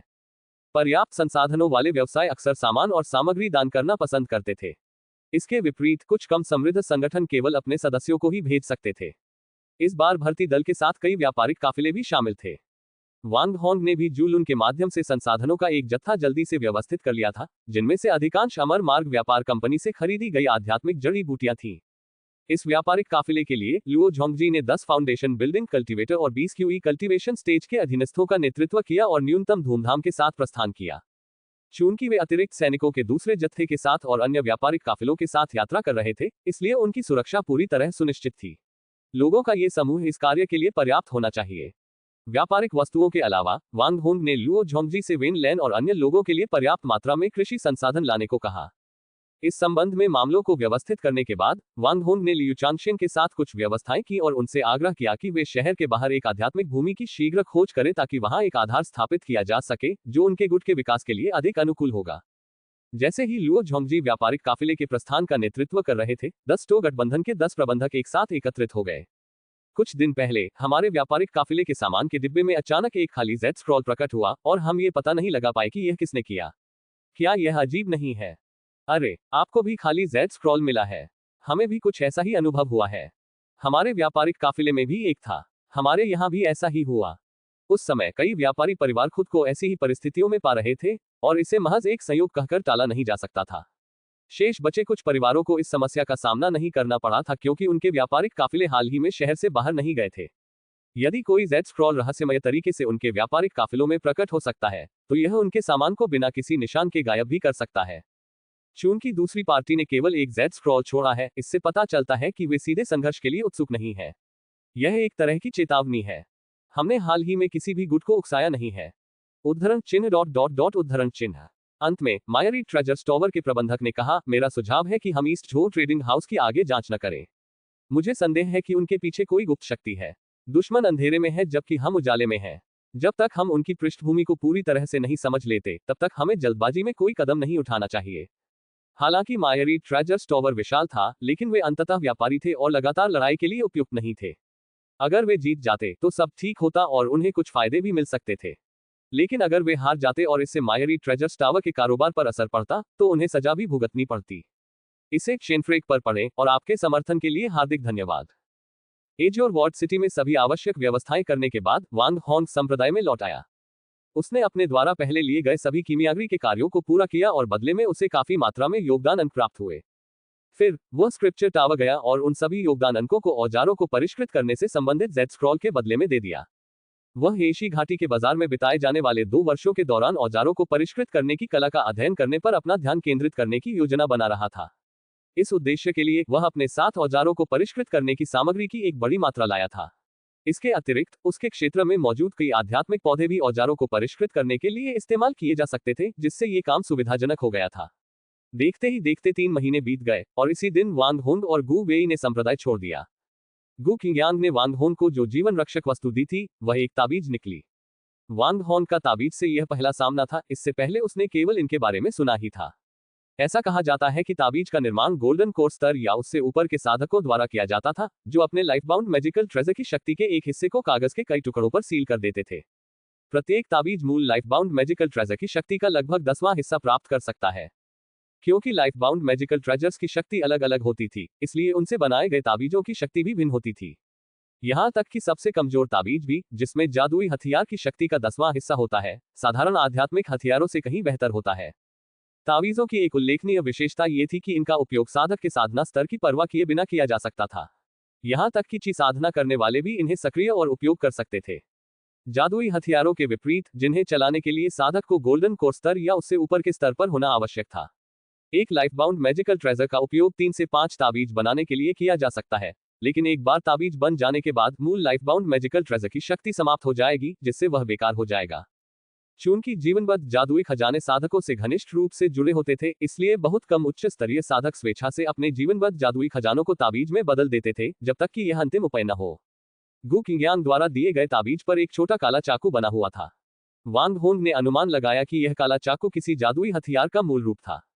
यात्रा के दौरान वांग होंग ने गु वेई के हंसमुख व्यवहार को देखते हुए अनुमान लगाया कि गु किंगयांग ने अपने बेटे को जो जीवन रक्षक वस्तुएं दी थी, वे शायद और भी अधिक उल्लेखनीय थी।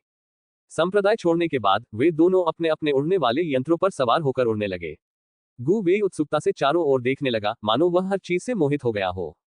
गु जूनियर ब्रदर, क्या आपने पहले कभी संप्रदाय नहीं छोड़ा? वांग होंग ने पूछा। खैर, मेरा जन्म इसी संप्रदाय में हुआ था और पिछले 30 वर्षों से मैंने इसे कभी नहीं छोड़ा। मेरे पिता के पास मुझे बाहर ले जाने का समय नहीं था और उन्होंने मुझे अकेले संप्रदाय छोड़ने की अनुमति भी नहीं दी, गु वेई ने थोड़ी निराशा के साथ उत्तर दिया। गु किंगयांग जैसे स्वर्णिम कोर साधक के लिए 30 वर्ष शायद कुछ ही साधनाओं का समय हो, लेकिन गु वेई के लिए इसमें उनका पूरा पालन पोषण समाहित था। गु जूनियर ब्रदर, ऐसा लगता है कि आप इतने समय से कुछ खोज रहे हैं, वांग होंग ने गु वेई की लगातार खोजपूर्ण निगाहों को देखते हुए कहा। वांग सीनियर ब्रदर, क्या आपने नहीं कहा था कि बाहर बहुत सारे खजाना खोजने वाले साधक हैं? हमें उनमें से कोई क्यों नहीं दिखा? दरअसल गु वेई शुरू से ही खजाना खोजने वाले साधकों की तलाश कर रहा था। हमने अभी अभी संप्रदाय छोड़ा है और हम अभी भी संप्रदाय के प्रभाव क्षेत्र में हैं। खजाना खोजने वाले साधक यहाँ हत्या और लूटपाट करने की हिम्मत नहीं करेंगे जब तक कि वे बेहद हताश न हो। अरे ये तो बहुत दुख की बात है, गु वेई ने थोड़ी निराशा जताते हुए आह भरी। गु छोटे भाई, खजाना खोजने वाले साधकों को कम मत समझो, वे सभी धूर्त और क्रूर तरीकों वाले निर्दयी अपराधी हैं। वांग हॉन को चिंता थी कि अगर उनका सामना खजाना खोजने वाले साधकों से हुआ तो गु वेई मुसीबत में पड़ सकता है, इसलिए उसने उसे सावधान किया। फिर उसने गु वेई को और सतर्क करने के लिए अपने कुछ निजी अनुभव साझा किए। खतरे को और भी गंभीर बनाने के लिए वांग हॉन्ग ने कहानियों को बड़ा चढ़ाकर बताया, जिससे वे बेहद खतरनाक लगने लगी। हालांकि वांग हॉन्ग के आश्चर्य के लिए गु वेई कहानियां सुनने के बाद और भी उत्साहित हो गया और खजाने की खोज करने वाले साधकों को ढूंढने और युद्ध में शामिल होने के लिए उत्सुक प्रतीत हुआ। फाउंडेशन बिल्डिंग के साधकों के लिए कई दिनों की यात्रा पर निकले हिशी घाटी के बाजार की ओर जाते समय वे रास्ते में कुछ नश्वर राज्यों से होकर गुजरे।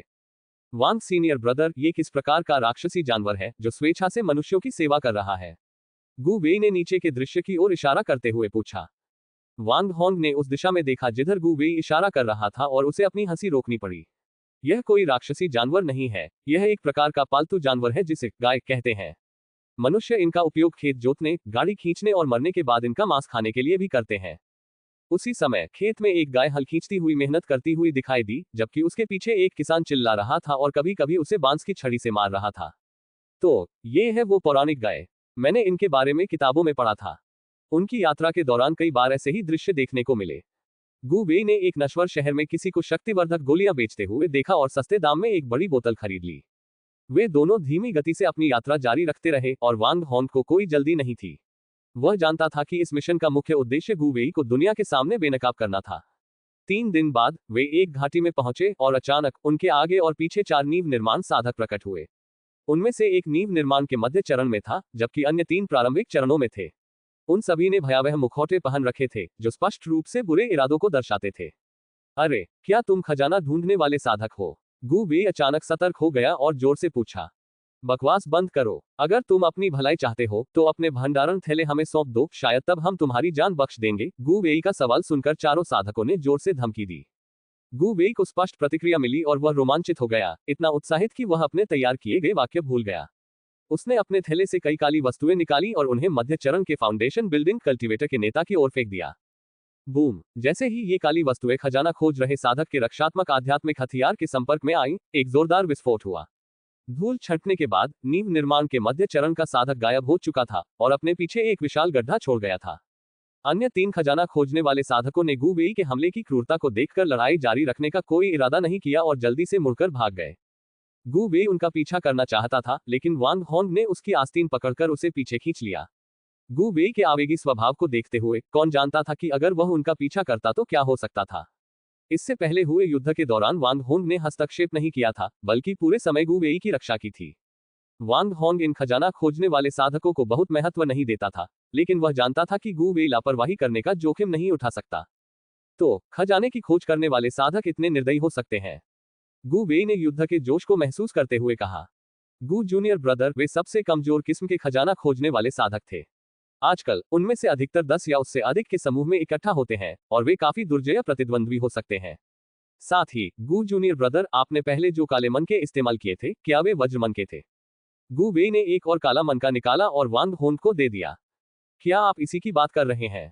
मेरे पिता ने इसे मुझे आत्मरक्षा के लिए दिया था और उन्होंने कहा था कि इसे थंडर बीड कहते हैं। वांग हॉन्ग ने थंडर बीड को उठाया और कुछ देर उसका निरीक्षण करने के बाद उसे गु वेई को लौटा दिया। उसने थंडर बीड्स के बारे में पहले भी सुना था। ये एक प्रकार के आध्यात्मिक हथियार होते हैं जिन्हें इस्तेमाल करके फेंक दिया जा सकता है और इनकी शक्ति शोधक की क्षमता और शोधन कौशल पर निर्भर करती है। सबसे कमजोर थंडर बीड भी फाउंडेशन बिल्डिंग के शुरुआती चरण के साधक के पूर्ण बल से किए गए प्रहार के बराबर हो सकता है। इससे पहले उसने जिस थंडर बीड की विनाशकारी शक्ति देखी थी, उसे देखते हुए यह अनुमान लगाया जा सकता है कि यह कम से कम फाउंडेशन बिल्डिंग कल्टीवेटर के अंतिम चरण के पूर्ण बल से किए गए प्रहार के बराबर शक्तिशाली थी। गु वेई ने इनमें से कई शक्तिशाली थंडर बीड्स फेंके थे, फिर भी उन्होंने खजाना खोजने वाले साधकों के निर्दयी होने की शिकायत की थी। यदि खजाने की खोज करने वाले साधकों ने उनकी बातें सुनी होती तो शायद उन्हें बहुत अन्याय महसूस होता। वांग हॉन्ग और गु वेई के लिए किंगजू संप्रदाय से हेशी घाटी तक की यात्रा, जिसमें 5 या 6 दिन लगने चाहिए थे, 10 दिनों से अधिक लंबी खींच गई थी। बाजार के बाहरी इलाके में पहुंचने पर उन्होंने वहां तैनात बड़े भाई को एक ट्रांसमिशन ताबीज भेंट किया।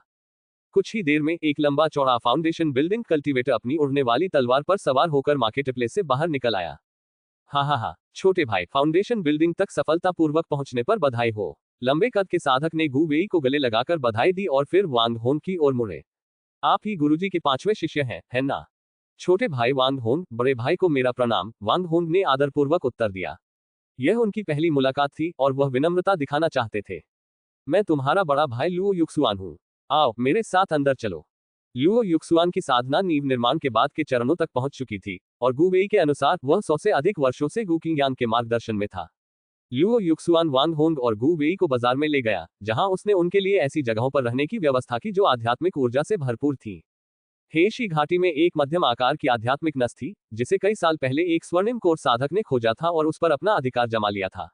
इसके चारों ओर बाजार स्थापित किया गया था, जो लगातार स्वतंत्र साधकों को वहां रहने के लिए आकर्षित करता था।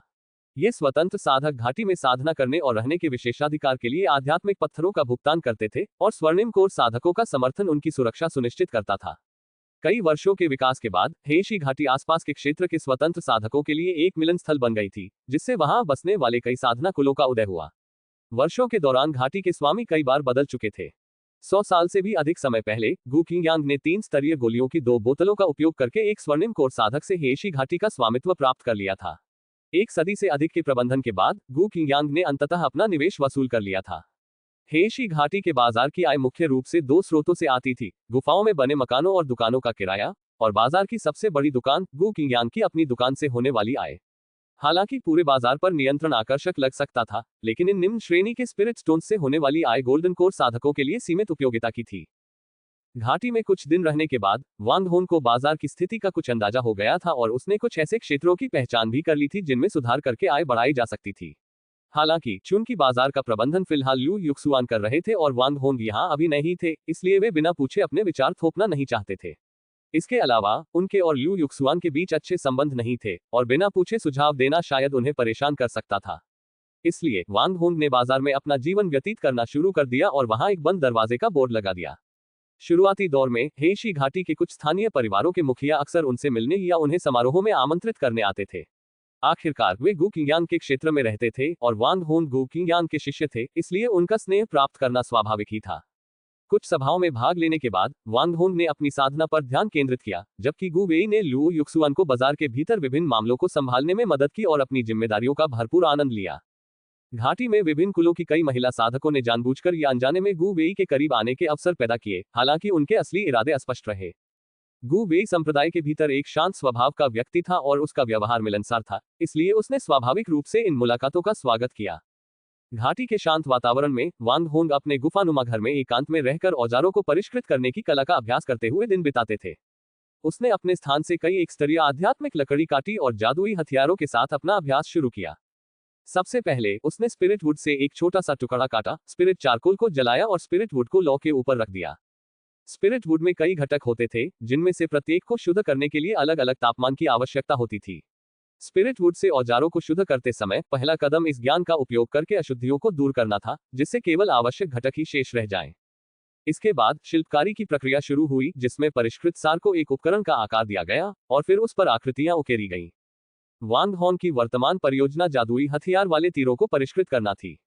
चूंकि ये तीर अपेक्षाकृत सरल थे, इसलिए उन्होंने अपने अधीन ची साधना के शिष्यों के लिए पर्याप्त मात्रा में इन्हें परिष्कृत करने की योजना बनाई। हालांकि उनकी कड़ी मेहनत के बावजूद इन तीरों को परिष्कृत करने में विफलता की दर अभी भी बहुत अधिक थी। फिर भी उन्होंने हार नहीं मानी और एक के बाद एक तीर परिष्कृत करना जारी रखा, ये जानते हुए कि उनके द्वारा एकत्रित की गई एक स्तरीय आध्यात्मिक लकड़ी का विशाल भंडार पर्याप्त होगा। 1 महीने के अथक परिश्रम के बाद उन्होंने अंततः जादुई हथियार वाले तीरों को परिष्कृत करने की प्रक्रिया में महारत हासिल कर ली। इसके बाद उन्होंने जादुई हथियार वाली उड़ने वाली तलवारों को परिष्कृत करना शुरू किया, जिसमें उन्होंने अभी भी सामग्री के रूप में स्पिरिट वुड का उपयोग किया, लेकिन उसमें थोड़ी मात्रा में योजक पदार्थ मिलाए। 3 दिन बाद उन्होंने सफलतापूर्वक अपनी पहली उड़ने वाली तलवार को परिष्कृत कर लिया, हालांकि यह एक निम्न गुणवत्ता वाला जादुई हथियार था। 1 और महीने के अभ्यास के बाद वह निम्न गुणवत्ता वाली उड़ने वाली तलवारों को लगातार परिष्कृत करने में सक्षम हो गया। इसके बाद के दिनों में वांग होंग की दिनचर्या में साधना करना, औजारों को परिष्कृत करना और संप्रदाय से प्राप्त जेड स्क्रॉल से ज्ञान प्राप्त करना शामिल था। समय तेजी से बीत गया और 1 साल की कड़ी मेहनत के बाद उसने जादुई हथियारों को परिष्कृत करने की अधिकांश तकनीकें सीख ली थीं। एक दिन जादुई हथियार को परिष्कृत करने के तुरंत बाद उन्हें ल्यू युक्सुआन से एक ट्रांसमिशन ताबीज प्राप्त हुआ। उन्होंने तुरंत अपना गुफानुमा महल खोल दिया। ल्यू युक्सुआन और गु वेई एक साथ आए थे। एक साल साथ बिताने के बाद वांग होंग उनसे काफी परिचित हो गया था। वे अक्सर चाय और शराब का आनंद लेने के लिए इकट्ठा होते थे। जैसे ही वे बैठक कक्ष में बैठे, एक सजीव दिखने वाली महिला नौकरानी की कठपुतली 3 बोतल स्पिरिट वाइन लेकर अंदर आए और उन्हें मेज पर रख दिया। छोटे भाई वांग को वाकई जीवन का आनंद लेना आता है। ल्यू युक्सुआन ने कठपुतली की प्रशंसा की। उसकी आंखों में ईर्ष्या और कामुकता का हल्का सा भाव था। मुझे तो बस कुछ बुनियादी हुनर ही आते हैं, इसमें आनंद लेने जैसा कुछ नहीं है। मैंने इसे इसलिए खरीदा था क्योंकि यह बहुत बारीकी से बनाया गया था और बिल्कुल सजीव दिखता था, लेकिन यह उतना उपयोगी नहीं है, वांग होंग ने जवाब दिया। उसने कठपुतली को एक अनोखी चीज समझकर खरीदा था, लेकिन जब उसने उसके कपड़े उतारे तो वह अजीबोगरीब हरकतें करने लगी, जिससे वह हैरान रह गया। वह कठपुतली अजीबोगरीब हरकतें कर रही थी, विचित्र आवाजें निकाल रही थी और असामान्य रूप से हिलडुल रही थी, जिससे वांग होंग को शर्मिंदगी महसूस हो रही थी। कठपुतली इतनी सजीव लग रही थी कि वह उसे सीधे देखने की हिम्मत नहीं कर पा रही थी। जब तक उसने उसे कपड़े नहीं पहनाए, तब तक वह सामान्य नहीं हुई। उसके बाद उसने उसे कपड़े उतारने से परहेज किया और केवल चाय पानी डालने जैसे मामूली काम ही उससे करवाए। मैंने सुना है कि छोटे भाई वांग प्रबंधन में कुशल हैं और उन्हें गुरुजी से प्रशंसा मिली है। मैं हेशी घाटी के बाजार की रखवाली कर रहा हूँ, लेकिन हमारी वार्षिक आय लगातार घट रही है। क्या आपके पास कोई अच्छा सुझाव है? ल्यू युक्सुआन ने स्पिरिट वाइन का एक बड़ा घूंट लेते हुए पूछा। हाल के वर्षों में कई किसान दानव कुल के साथ चल रहे संघर्ष से बचने के लिए घने जंगलों और पहाड़ों में शरण ले चुके थे। इसके अलावा कुछ किसानों को जबरन सेना में भर्ती कर लिया गया था, जिसके परिणामस्वरूप घाटी की आबादी में कमी आई। कम लोगों के कारण व्यापार स्वाभाविक रूप से प्रभावित हुआ। वर्तमान स्थिति चुनौतीपूर्ण है, लगभग हर शहर की आबादी घट रही है। मुझे खेद है कि मैं ज्यादा कुछ नहीं कर सकता, वांग होंग ने परिस्थितियों को ध्यान में रखते हुए उत्तर दिया। छोटे भाई, विनम्र होने की कोई आवश्यकता नहीं है।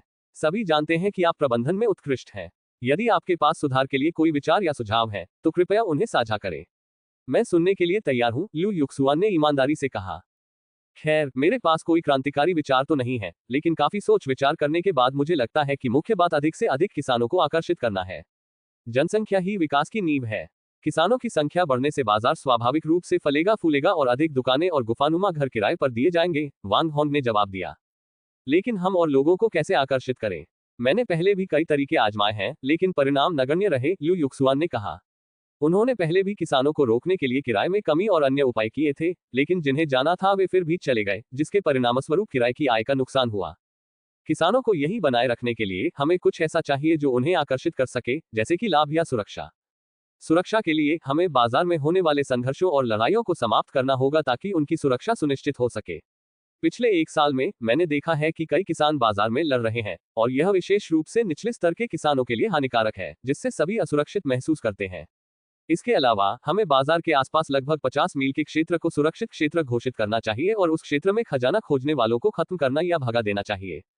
इसके अलावा हमारे बाजार में एक खास खूबी की कमी है। फिलहाल हम कई तरह के सामान बेचते हैं, लेकिन आसपास के दूसरे छोटे बाजारों से इनमें कोई खास अंतर नहीं है।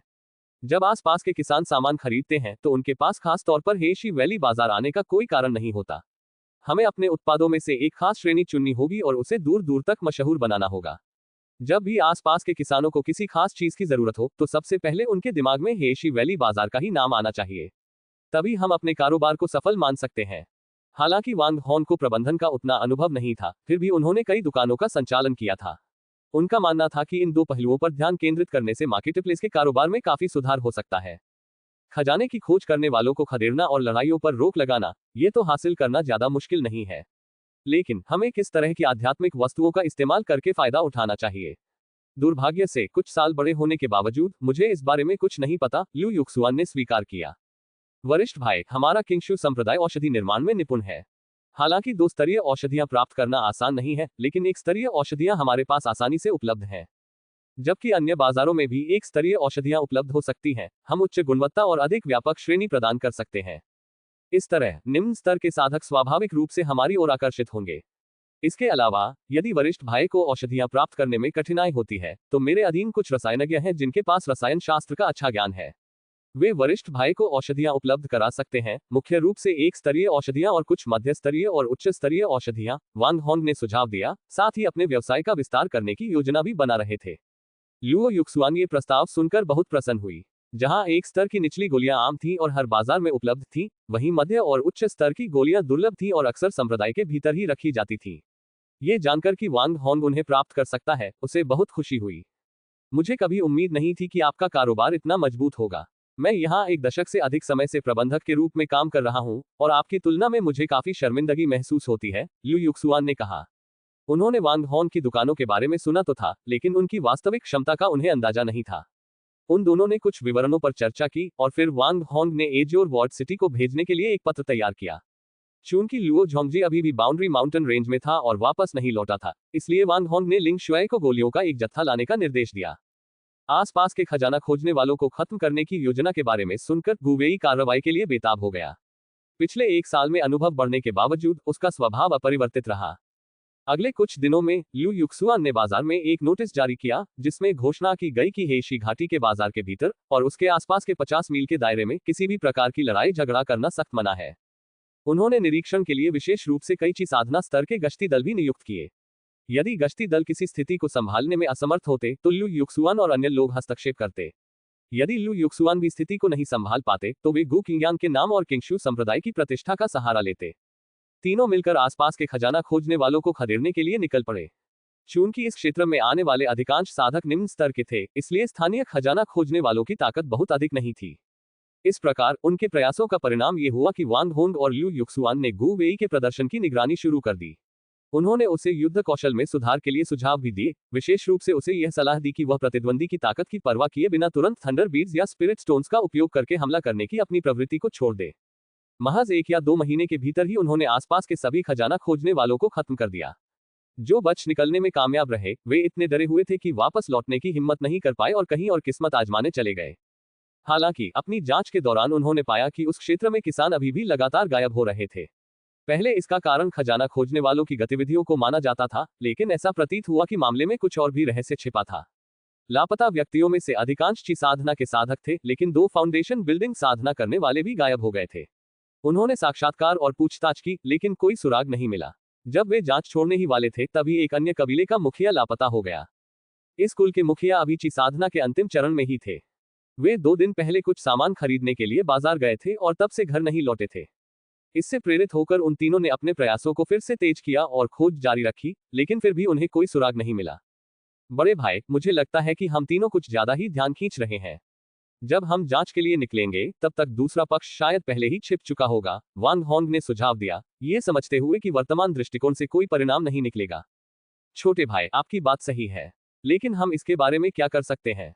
जब भी हम तीनों बाजार में आते हैं, लोग हमें तुरंत पहचान लेते हैं। मास्क पहनने पर भी ये बहुत ज्यादा ध्यान खींचने वाला होता है। रहस्यमय तरीके से पेश आने से शायद लोग और ज्यादा सतर्क हो जाएंगे, लिu युक्सुआन ने समस्या को स्वीकार करते हुए कहा, लेकिन उनके पास कोई बेहतर समाधान नहीं था। अगर मैं कुछ कोशिश करूं तो कैसा रहेगा? वांग होंग ने प्रस्ताव रखा। छोटे भाई, क्या तुम्हारे पास कोई योजना है? हाँ, मेरे पास एक जादुई हथियार है जो रूप बदल सकता है। मुझे यकीन नहीं है कि यह काम करेगा, लेकिन ऐसा करते हैं, कल आप दोनों एकांत में रहें ताकि किसी को शक न हो। मैं भी एकांत में होने का नाटक करूंगा और फिर अपने रूप बदलने वाले जादुई हथियार का इस्तेमाल करके चुपके से जांच करूंगा।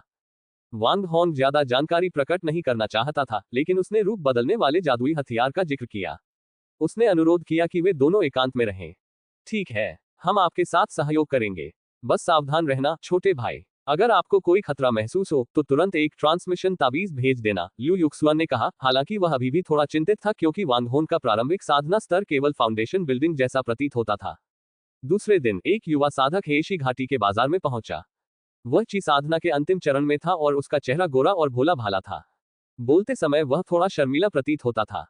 बाजार में मौजूद युवक ने अपने सामने दिखने वाली हर चीज के प्रति जिज्ञासा प्रदर्शित की और अपने आसपास की हर चीज में गहरी रुचि दिखाई। बाजार में मौजूद लोगों ने उसे तुरंत किसी कबीले के नौसिखिया कृषक के रूप में पहचान लिया, एक ऐसा व्यक्ति जो ज्यादा कुछ नहीं जानता था और जिसे आसानी से धोखा दिया जा सकता था।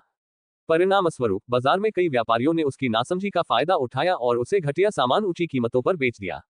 अपने साथ हो रहे धोखे से बेखबर वह युवक हंसमुख बना रहा। ये युवक वास्तव में भेष बदलकर आया हुआ वांग होंग था। पहले वह एक बलवान और हटे कट्टे आदमी का रूप धारण करके बाजार में घूमता था, लेकिन किसी ने उस पर ध्यान नहीं दिया। उसके पास इस आसानी से धोखा खाने वाले व्यक्तित्व में बदलने के अलावा कोई विकल्प नहीं था। उसका यह अभिनय काफी हद तक गु वेई को देखकर सीखा गया था और उसने गु वेई के हाव भाव और कार्यों की नकल करने की कोशिश की। उसे विश्वास था कि उसने गु वेई की नकल करने में अच्छा काम किया है, जिसका प्रमाण स्पिरिट स्टोन के लिए उसे धोखा देने की कोशिश करने वाले लोगों की संख्या से मिलता है। वांग होंग अंततः अपनी साधना तकनीक के दूसरे स्तर, शरीर को मजबूत करने वाली अजेय स्वर्ण शरीर तकनीक तक पहुंच गया था। इससे उसे मांस शोधन के क्षेत्र में प्रवेश करने की अनुमति मिल गई। इस स्तर पर पहुंचने पर उसकी ताकत और रक्षा क्षमता दोनों में काफी सुधार हुआ। इसके अलावा अब वह अपने मन से अपनी कुछ मांसपेशियों का आकार बदल सकता था, जिससे उसके शरीर की बनावट में बदलाव आ जाता था, जैसे कि वह खुद को अधिक या कम मांसल दिखा सकता था। हालांकि वह अभी भी अपनी लंबाई नहीं बदल सकता था। वह एक युवक में परिवर्तित हो गया, लेकिन उसके चेहरे पर एक बड़ा जन्मचिन्ह रह गया। उसने एक धुंधला मायावी मुखौटा भी पहन रखा था। इस तरह अगर कोई उसकी शुरुआती छलावे को पहचान भी लेता है और जन्मचिन्ह को देख लेता है, तो भी वे शायद इसे किसी युवा व्यक्ति का घमंड समझकर नजरअंदाज कर देंगे। कई स्पिरिट स्टोन ठगे जाने के बाद वांग होंग बाजार से बाहर निकल गया। अनगिनत अनिच्छुक निगाहें उसका पीछा करती रहीं। अगर उसके जैसे ग्राहक हर दिन आते रहे, तो उनके पास नींव निर्माण के लिए पर्याप्त संसाधन जुटाने का मौका होगा। बाजार से निकलने के बाद वह अभी ज्यादा दूर नहीं चला था कि उसे महसूस हुआ कि उसके कांटे में मछली फंस गई है। अनदेखा करने का नाटक करते हुए उसने चारों ओर देखा और लापरवाही से घूमते हुए एक सुनसान जगह पर पहुंच गया। माफ कीजिए साथी दाववादी। अचानक पीछे से दो साधक निकले और वांग होंग को पुकारा। वह अचानक रुक गया, घबराए हुए भाव से पीछे मुड़ा और पास आ रही दोनों आकृतियों को घूरने लगा। क्या तुम खजाना ढूंढने वाले हो? तुम्हें क्या चाहिए? मैं तुम्हें बता दूं कि मैं काफी शक्तिशाली हूं, वांग होंग ने धमकी दी, हालांकि उसकी आवाज कांप रही थी। हे साथी दाववादी, आपने हमें गलत समझा है।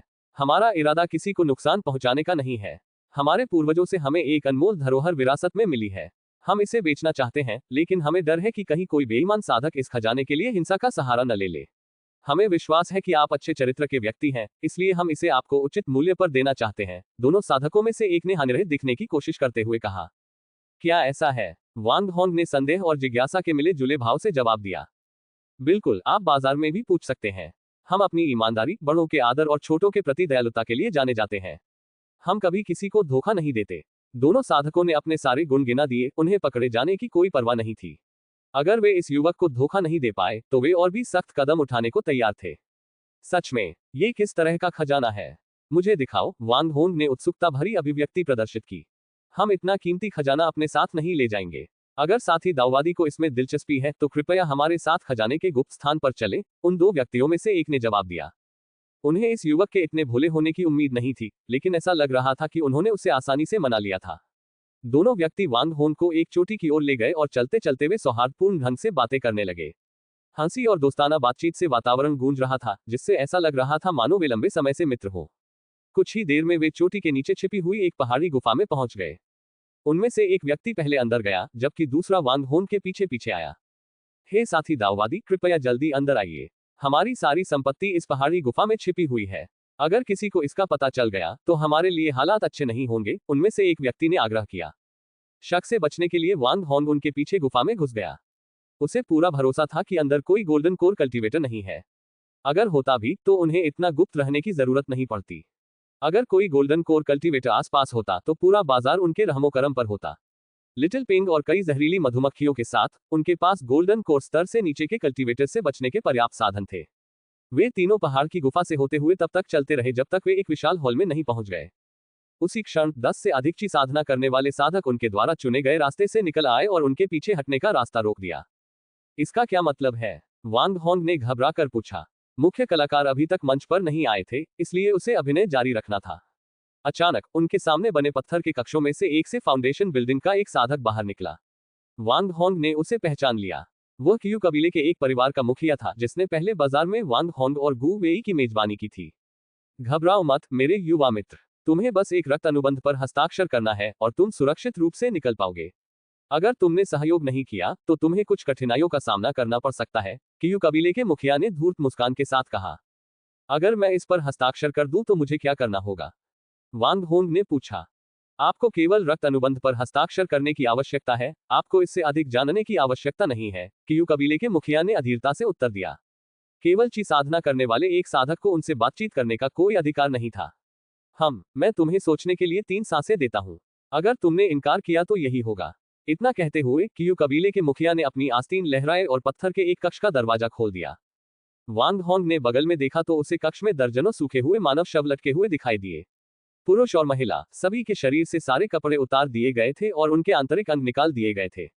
कुछ शव पूरी तरह से सूख चुके थे, जबकि अन्य को देखकर ऐसा लग रहा था मानो उन्हें कुछ ही दिन पहले मारा गया हो।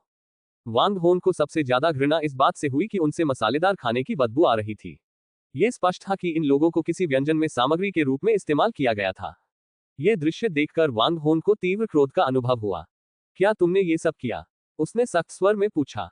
स्वाभाविक रूप से, ये वो व्यंजन है जो हमारे स्वामी को सबसे ज्यादा पसंद है। मैंने इन्हें विशेष रूप से उनके आनंद के लिए तैयार किया है, कियू कबीले के मुखिया ने मदहोश और गर्वित भाव से कहा। तुम्हारा गुरु कौन है? वांग होंग ने फिर पूछा। ऐसा लगता है कि तुम्हारा रक्त अनुबंध पर हस्ताक्षर करने का कोई इरादा नहीं है। उसे पकड़ लो, लेकिन उसे मारो मत, कियू कबीले के मुखिया ने दर्जन भर ची साधना करने वाले साधकों की ओर इशारा करते हुए आदेश दिया। क्योंकि वे उसे जिंदा पकड़ना चाहते थे, इसलिए वे उसे मारने की हिम्मत नहीं करते थे। उनके मालिक ने सूखे मांस के लिए जीवित मनुष्यों का उपयोग करने पर जोर दिया, और अधिमानतः मांस को अधिक स्वादिष्ट बनाने के लिए जब उन्हें मैरिनेट किया जा रहा हो तो उनकी आंखें हिलती हुई होनी चाहिए।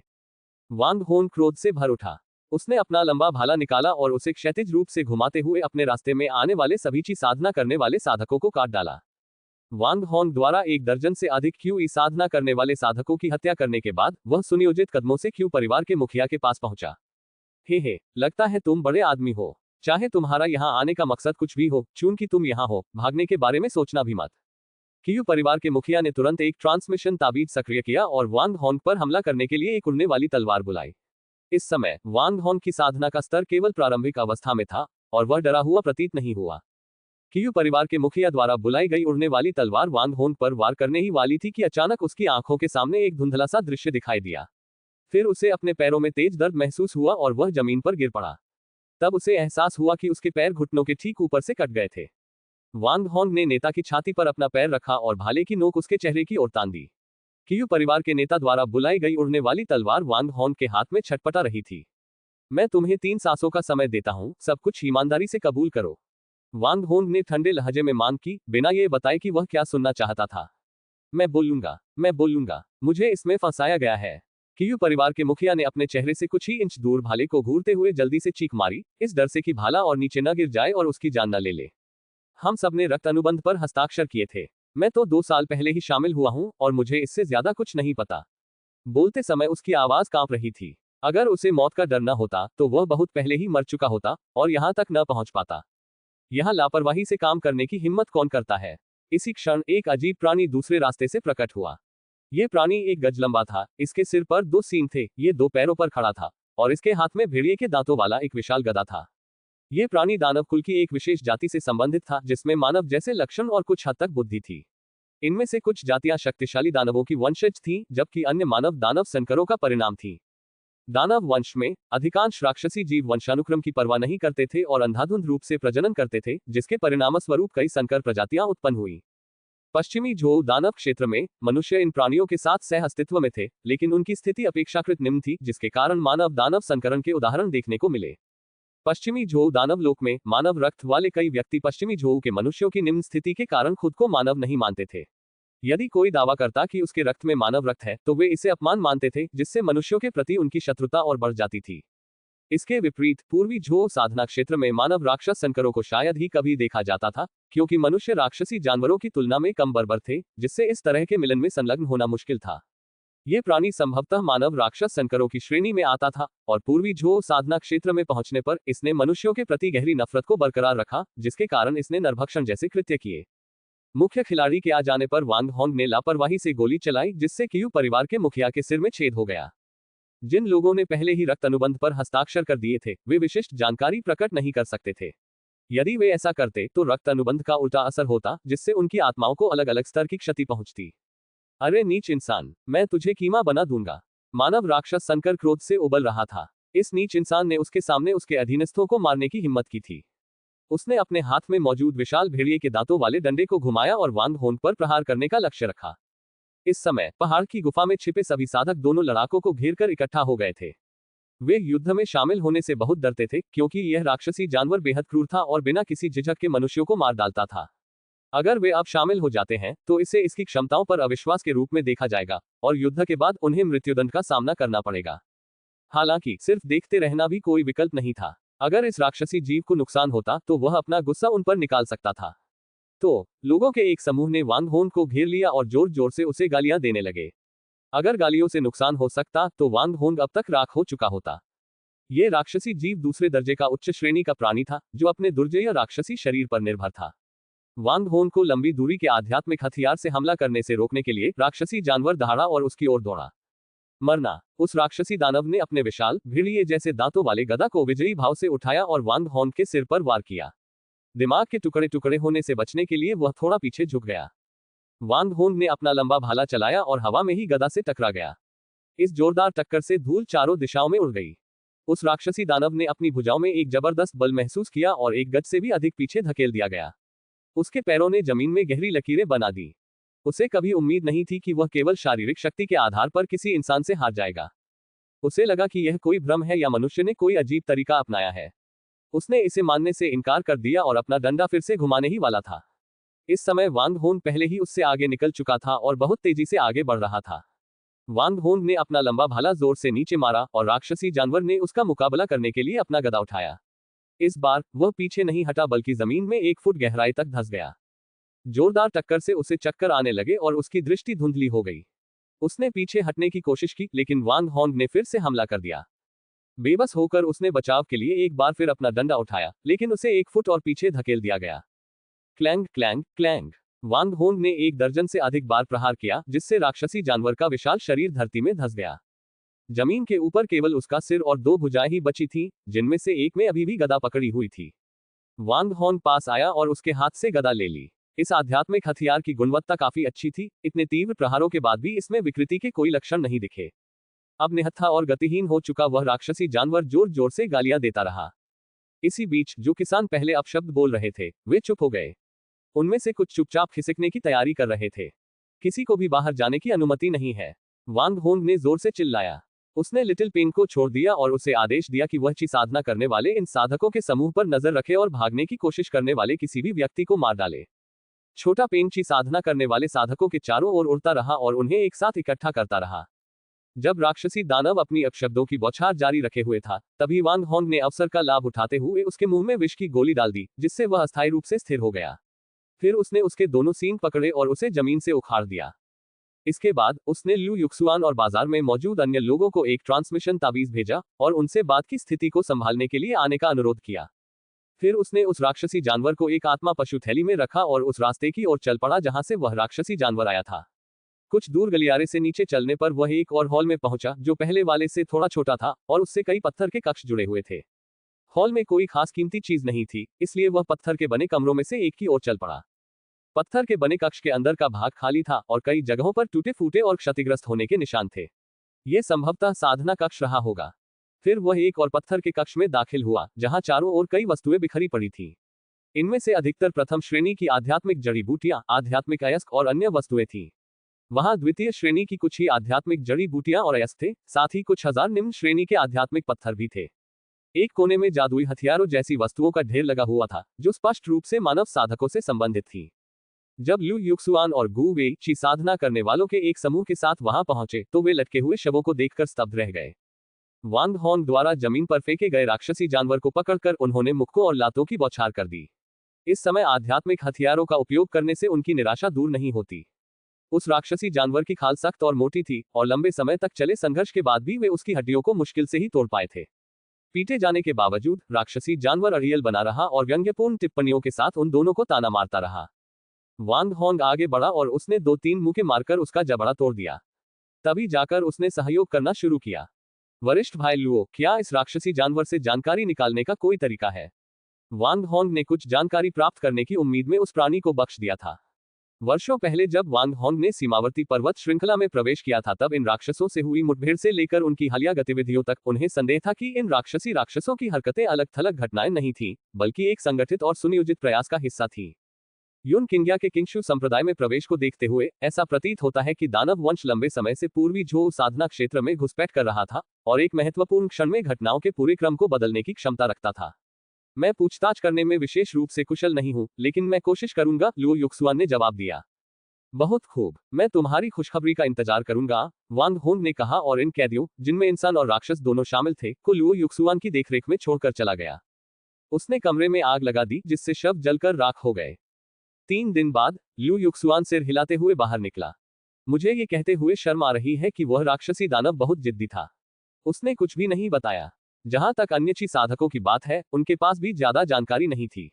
जब भी हम महत्वपूर्ण बिंदुओं पर चर्चा करते, उनके रक्त अनुबंध सक्रिय हो जाते, जिससे वे या तो मानसिक रूप से कमजोर हो जाते या उनकी आत्माएं विलीन हो जाती। मुझे बस इतना पता है कि बाजार में ऐसे और भी लोग छिपे हुए हैं, लेकिन मेरे पास उनकी कोई निश्चित सूची नहीं है। पिछले 3 दिनों में ल्यू युक्सुआन और गु वेई ने हर संभव तरीका आजमाया, लेकिन राक्षसी जानवर चुप रहा। उसे कुछ हद तक हार का एहसास हुआ। वांग होंग ने अकेले ही इन सभी व्यक्तियों को खत्म कर दिया था, फिर भी वह कोई भी महत्वपूर्ण जानकारी हासिल नहीं कर सका। निराश मत होइए, सीनियर ब्रदर लुओ। मेरा एक दोस्त है जो जानकारी निकालने में माहिर है। वह कुछ दिनों में कुछ गोलियां पहुंचाने वाला है। शायद हम उसके आने का इंतजार कर सकते हैं, वांग होंग ने सुझाव दिया। वांग होंग को याद आया कि कैसे लिंग शुआई ने बाउंड्री सिटी में बीस्ट स्पिरिट सेक्ट के साधकों से जानकारी निकालने में उसकी मदद की थी, और उसे विश्वास था कि इस बार भी लिंग शुआई सफल हो सकता है। यह तो आदर्श होगा। क्या आप जानते हैं कि यह साथी दाऊवादी कब तक आ सकता है? ल्यू युक्सुआन ने उत्सुकता से सहमति जताई।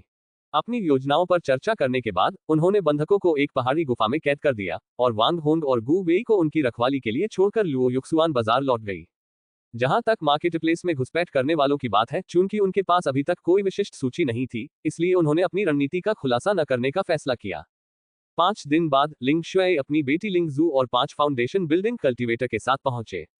अब अपनी किशोरावस्था के अंतिम चरण में पहुंच चुकी लिंग जू एक आकर्षक युवती बन चुकी थी। वांग होंग द्वारा पाली पोसी गई और बचपन से ही उनकी देखरेख और आध्यात्मिक भोजन के नियमित सेवन से लाभान्वित लिंग जू अब पूर्ण रूप से स्वस्थ थी और एक सामान्य साधक से कम नहीं थी। बचपन से ही बड़ी मात्रा में आध्यात्मिक भोजन के सेवन के कारण उसकी साधना का स्तर ची साधना के 7वें चरण तक पहुंच गया था। बचपन से ही वांग होंग से ढेर सारे स्नैक्स और मिठाइयों का आनंद लेने के कारण लिंग जू हमेशा उसके साथ एक घनिष्ठ संबंध महसूस करती थी। इस यात्रा के दौरान लिंग शुआई बड़ी संख्या में प्रथम श्रेणी की गोलियां और कुछ उच्च गुणवत्ता वाली गोलियां, साथ ही कुछ द्वितीय श्रेणी की आध्यात्मिक जड़ी बूटियां लेकर आया था। उसने सुना था कि वांग होंग ने दानव कुल के एक सदस्य को पूछताछ के लिए पकड़ लिया है, इसलिए वह तुरंत पहाड़ी गुफा की ओर चल पड़ा। अपनी प्रतिष्ठा के अनुरूप लिंग शुआई एक कुशल पूछताछ करता था। उसने महज 2 दिनों में विस्तृत जानकारी हासिल कर ली। पता चला कि दानव कुल ने वास्तव में अपनी योजना पहले से बना रखी थी। वे कई दशकों से पूर्वी झोउ साधना क्षेत्र में घुसपैठ कर रहे थे। कुछ घुसपैठियों ने दास्ता का रक्त अनुबंध किया था, जबकि अन्य, जैसे कि जागृत बुद्धि वाले दानव कुल के सदस्य, उनके समूह में शामिल हो गए थे। घुसपैठियों की सटीक संख्या अज्ञात रही, क्योंकि उन्हें अलग अलग समूहों में भेजा गया था जिनका आपस में कोई संपर्क नहीं था। उस राक्षसी जीव को केवल अपने ही एक साथी के ठिकाने का पता था, उसे अन्य राक्षसी जीवों के ठिकाने के बारे में कोई जानकारी नहीं थी। उनका मिशन केवल पूर्वी झोउ साधना क्षेत्र में घुसपैठ करना और गुप्त रूप से जनशक्ति जुटाना था। वे उचित समय पर कार्रवाई करने के आदेश की प्रतीक्षा कर रहे थे। यह विशेष राक्षसी जीव सतर्क रहता था, शायद ही कभी खुद को प्रकट करता था और मानव साधकों के हमलों से डरता था। पिछले दशक में ही यह अधिक साहसी हुआ। पहले तो यह अकेले रहने वाले निम्न स्तरीय साधकों पर घात लगाकर हमला करता और उन्हें खा जाता था। बाद में इसकी धृष्टता बढ़ती गई, जिसके परिणामस्वरूप शिकारों की संख्या भी बढ़ती गई। कभी कभी यह एक साथ बहुतों को पकड़ लेता था और उन सभी को खा नहीं पाता था। इसलिए यह इन बंदियों को रक्त अनुबंध पर हस्ताक्षर करने के लिए मजबूर करता था, उन्हें अपने पास रखता था और उनसे अपने आदेश मनवाता था, घरेलू काम करवाता था और कभी कभी उन्हें खा भी लेता था। जैसे जैसे बंधकों की संख्या बढ़ती गई, इसने कुछ को बाजार में छुपकर रहने का आदेश दिया, ताकि भोले भाले किसानों को लुभाया जा सके। लोगों को खाने का ये क्रूर तरीका हाल के वर्षों में ईजाद किया गया था। वांग होंग ने लिंग शुआई द्वारा प्राप्त जानकारी ल्यू युक्सुआन को सौंप दी। ल्यू युक्सुआन ने तुरंत बाजार में घुसपैठियों को गिरफ्तार करने के लिए एक दल का गठन किया। अंततः पर्वत गुफा से पकड़े गए साधकों के साथ उन सभी को मृत्युदंड दे दिया गया। हालांकि इन व्यक्तियों को रक्त अनुबंधों पर हस्ताक्षर करने के लिए मजबूर किया गया था, वे कई लोगों को नुकसान पहुंचाने में भी भागीदार थे। इसके अलावा राक्षसी दैत्य को मारने के बाद दास रक्त अनुबंधों पर हस्ताक्षर करने वाले इन साधकों को आत्मा में गंभीर क्षति पहुंची और वे मानसिक रूप से विक्षिप्त हो गए। ल्यूओ युक्सुआन ने इस मामले को गुप्त नहीं रखा। वह चाहता था कि अधिक से अधिक लोग इसके बारे में जागरूक हों ताकि उनकी सतर्कता बढ़ सके। इस खुलासे से पूरे समुदाय में सनसनी फैल गई। कई लोग ये जानकर दंग रह गए कि उनके दोस्त ही उन्हें किसी राक्षसी शक्ति को बलि चढ़ाने का कारण बन सकते हैं। इस घटना की खबर आसपास के बाजारों में भी फैल गई, जिससे वहां के प्रबंधन को भी सतर्क होने का मौका मिला। लिंग शुआई ने यहां के मामलों को निपटाने के बाद वांग होंग से मुलाकात की। नमस्कार अंकल वांग। लिंग जू ने वांग होंग का उसी गर्मजोशी से अभिवादन किया जैसे वह बचपन में करती थी। अरे 1 साल से थोड़ा ही ज्यादा समय हुआ है और लिंग जू कितनी लंबी हो गई है। कुछ और सालों में वह मुझसे भी लंबी हो सकती है और इससे उसके चाचा वांग को शर्मिंदगी महसूस होगी, वांग होंग ने मजाक उड़ाते हुए कहा। तो फिर मैं झुककर काम करूंगी, लिंग जू ने दृढ़ निश्चय के साथ उत्तर दिया। मैं इतनी प्यारी युवती को झुकते हुए नहीं देख सकता था। ठीक है, लिंग जू, मुझे अंकल वांग से कुछ बात करनी है। तुम वहां जाकर खेल सकती हो, लिंग शुआई ने वांग होन के पास आते हुए कहा। लिंग जू आज्ञाकारी ढंग से चली गई, लेकिन कुछ कदम चलने के बाद वापस मुड़ी और शरारती अंदाज में आंख मारते हुए बोली, पापा, अंकल वांग, मैं तो अब बड़ी हो गई हूँ। लिंग जू के चले जाने के बाद लिंग शुआई ने वांग होन को समझाया कि लिंग शुआई द्वारा पूछताछ किया गया दूसरा राक्षसी जानवर उनके स्थान से ज्यादा दूर नहीं था और वह जाकर उस राक्षस को खत्म करना चाहता था। लिंग शुआई के मन में दानव कुल के प्रति गहरी नफरत थी, क्योंकि उसने दानव कुल के हाथों अपने प्रिय दाव साथी की क्रूर मृत्यु देखी थी। अतीत में लिंग जू की कम उम्र और नाजुक स्वास्थ्य के कारण उनका मुख्य लक्ष्य अपनी बेटी को वयस्कता तक पालना था, जिससे उनके पास ध्यान भटकाने के लिए बहुत कम समय बचता था। हालांकि कई साल बीत चुके थे, लेकिन दानव कुल के प्रति उसकी नफरत जरा भी कम नहीं हुई थी। इस बार जब उनके सामने यह अवसर था, तो स्वाभाविक रूप से वे ऐसे सुनहरे मौके को हाथ से जाने नहीं दे सकते थे। वांग होंग ने उनके अनुरोध पर सहमति जताई और लिंग शुआई द्वारा लाए गए कई फाउंडेशन बिल्डिंग कल्टीवेटर्स को उनकी सहायता के लिए नियुक्त किया। लिंग शुआई को अकेले ही छिपे हुए राक्षसी जीवों का शिकार करने के लिए भेजना बहुत जोखिम भरा होगा और उन सभी को एक ही बार में खत्म करना चुनौतीपूर्ण होगा। लिंग शुआई के जाने के बाद वांग होंग ने गोलियों का एक बड़ा जत्था लुओ युक्सुआन को सौंप दिया। बाजार की अधिकांश दुकानें पहले ही किराए पर दी जा चुकी थी और वांग होंग अभी भी सबसे बड़ी दुकान चला रहा था। इस विशेष दुकान में कई प्रकार के सामान थे जो गुणवत्ता और चयन के मामले में आसपास की कई छोटी दुकानों से कहीं बेहतर थे। हालांकि इसमें हमेशा से ही एक ऐसे प्रमुख उत्पाद की कमी रही है जो ग्राहकों पर एक स्थायी छाप छोड़ सके। हीशी घाटी द्वारा छिपे हुए राक्षसी जानवरों को खत्म किए जाने के बाद से हीशी घाटी के बाजार के प्रबंधक लू युक्सुआन ने एक घोषणा की। दानव कुल की वर्तमान में व्याप्त गतिविधियों और भविष्य के संकटों का सामना करने के लिए ची साधना करने वाले साधकों को तेजी से विकसित होने में मदद करने की आवश्यकता को देखते हुए वह वांग होंग द्वारा कई वर्षों में संचित गोलियों का उपयोग नीलामी आयोजित करने और इन गोलियों को उन साधकों को बेचने के लिए तैयार था जिन्हें वास्तव में उनकी आवश्यकता थी। नीलाम होने वाली गोलियों में से कई दुर्लभ वस्तुएं थी जो आमतौर पर उपलब्ध नहीं होती थी और यह अफवाह थी कि नीलामी में उच्च गुणवत्ता वाली गोलियां भी शामिल होंगी। इस खबर से कई किसान इस अवसर का लाभ उठाने के लिए उत्सुक हो गए। यह नीलामी एक महीने बाद हेशी वैली मार्केटप्लेस के भीतर एक खुले क्षेत्र में आयोजित होने वाली थी और कोई भी व्यक्ति बिना किसी अतिरिक्त शर्त के इसमें भाग ले सकता था। इस नीलामी का उद्देश्य वास्तव में निम्न स्तर के किसानों को लाभ पहुंचाना था। जानकारों के मार्गदर्शन से यह खबर आसपास के इलाकों में तेजी से फैल गई। दरअसल खबर फैलाने के लिए कुछ निचले स्तर के गैर पेशेवर साधकों को काम पर रखने में स्पिरिट स्टोन के मामले में ज्यादा खर्च नहीं आया। लुओ युक्सुआन के कार्यों ने उन्हें आसपास के साधकों से प्रशंसा दिलाई। इन विशेष समयों में हर कोई मजबूत होने की आशा रखता था, क्योंकि ताकत का हर अंश जीवित रहने की थोड़ी और उम्मीद जगाता था। इसके परिणामस्वरूप विभिन्न प्रकार की कृषि संबंधी गोलियों की मांग में भी वृद्धि हुई। एक महीने की धीमी गति से चल रही चर्चा के बाद हेशी घाटी के बाजार में नीलामी की खबर फैलने से बाजार में लोगों की भीड़ सामान्य से दोगुनी से भी अधिक बढ़ गई। बाजार में मौजूद सभी सराय पूरी तरह से बुक थीं और इस स्थिति का फायदा उठाते हुए लुओ युक्सुआन ने अस्थायी रूप से कई खाली दुकानों को सराय में बदल दिया, जिससे उनकी आय में वृद्धि हुई। नीलामी से आकर्षित होकर आए लोगों की भारी भीड़ ने बाजार में मौजूद अन्य व्यवसायों को भी काफी मुनाफा दिलाया। इस नीलामी के लिए कोई औपचारिक स्थान निर्धारित नहीं था। इसके बजाय एक खुले मैदान के बीच में एक ऊंचा चबूतरा बनाया गया था जो नीलामी के मंच के रूप में कार्य करता था। नीलामी के दिन पूरा स्थल किसानों से खचाखच भरा हुआ था। खुला मैदान लोगों से लबालब था और यहां तक कि आसपास की इमारतों की छतें और पेड़ों की शाखाएं भी दर्शकों से भरी हुई थीं। लुओ युक्सुआन ने नीलामी की अध्यक्षता करने के लिए विशेष रूप से एक बुजुर्ग ताओवादी को आमंत्रित किया था। इस व्यक्ति में अमरता और वाक्पटुता का भाव था। आसपास के निम्न स्तर के साधकों में उसकी काफी प्रतिष्ठा थी। वांग होंग और दो अन्य लोग नीलामी स्थल पर व्यवस्था बनाए रखने के लिए मुख्य रूप से जिम्मेदार थे। यह नीलामी पूरे एक दिन तक चली, जिसके दौरान सैकड़ों दुर्लभ गोलियां बेची गईं। जैसे ही नीलामी समाप्त हुई, लू युक्सुआन नीलामी मंच पर चढ़ी और दर्शकों को प्रणाम किया। इस नीलामी में भाग लेने के लिए आप सभी साथी दाववादियों का धन्यवाद। नीलामी में सीमित वस्तुओं के कारण आप में से कई लोगों को अपनी मनचाही वस्तुएं नहीं मिल पाई होंगी। हमारे स्टोर में गोलियों का बड़ा भंडार उपलब्ध है, इसलिए यदि किसी साथी दाववादी को इनकी आवश्यकता हो तो कृपया आकर देख ले।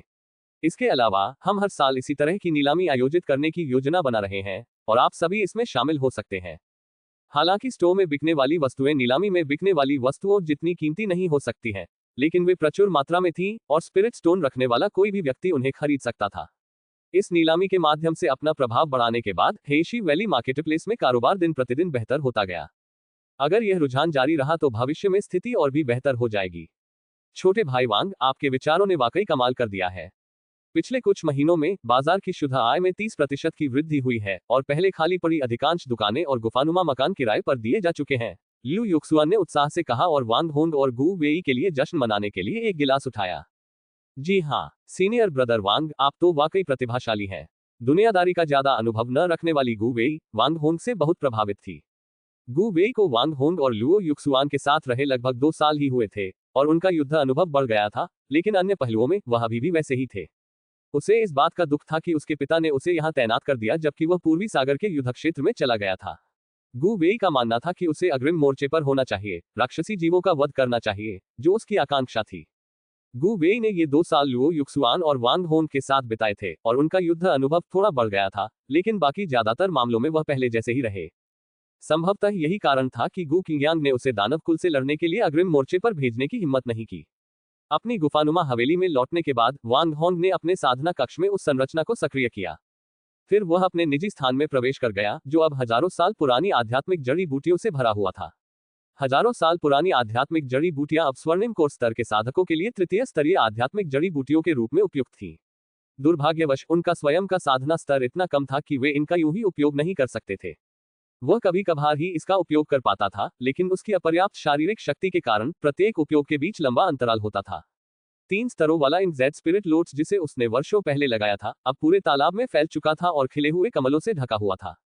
तालाब में पाली गई चांदी के रंग की छोटी मछलियां, जो मूल रूप से 3 इंच से अधिक लंबी नहीं थी, अब 1 फुट से अधिक लंबी हो गई थी।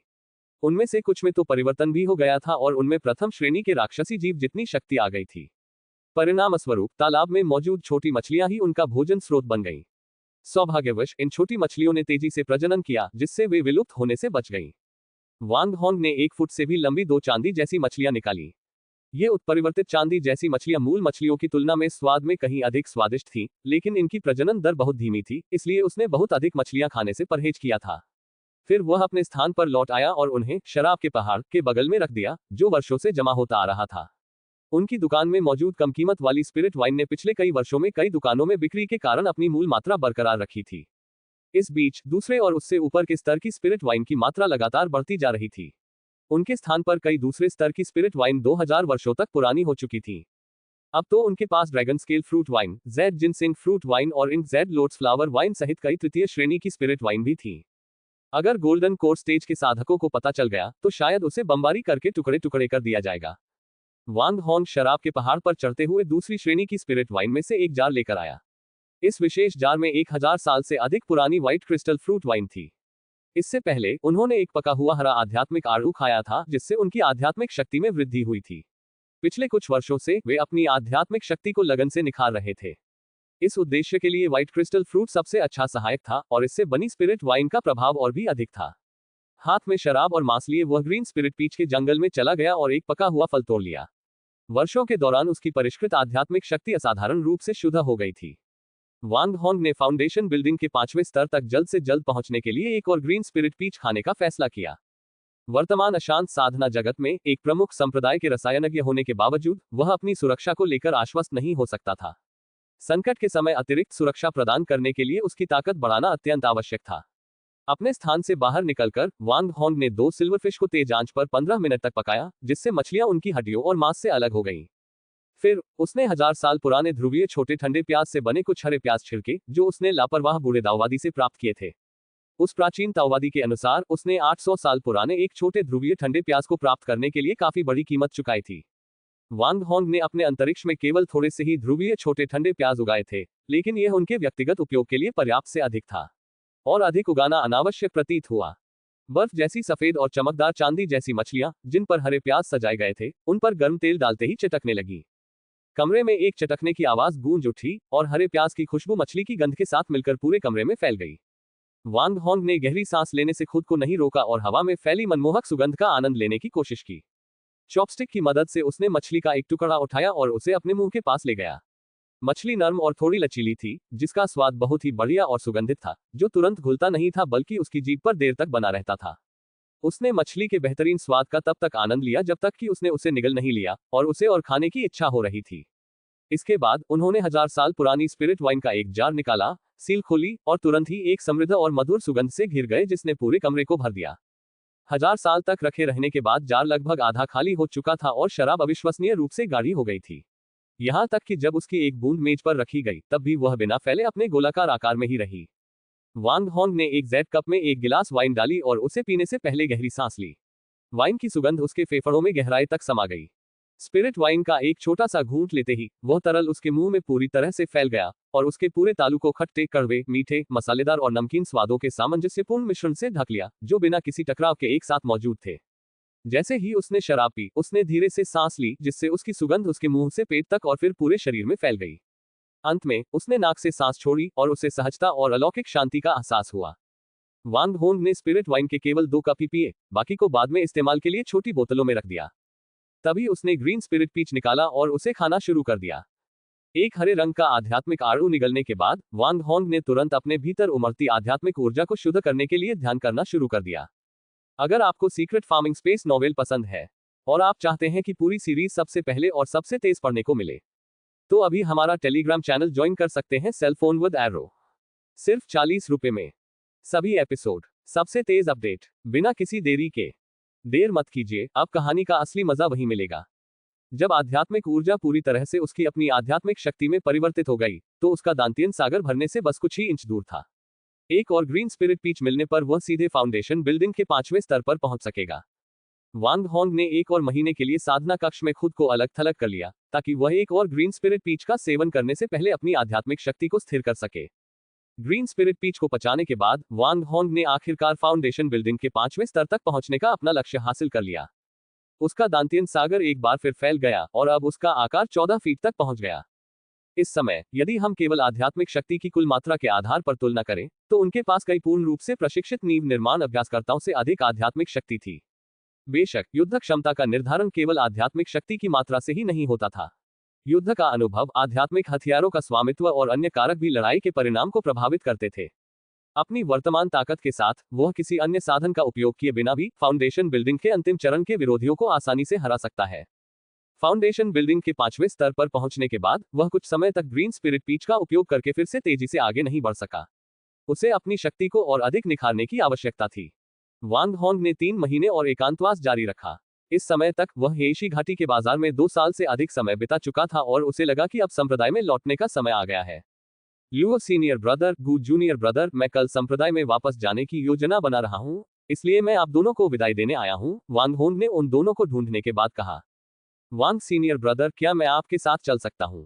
वांग होंग के जाने की खबर सुनकर गू वेई ने हड़बड़ी में पूछा।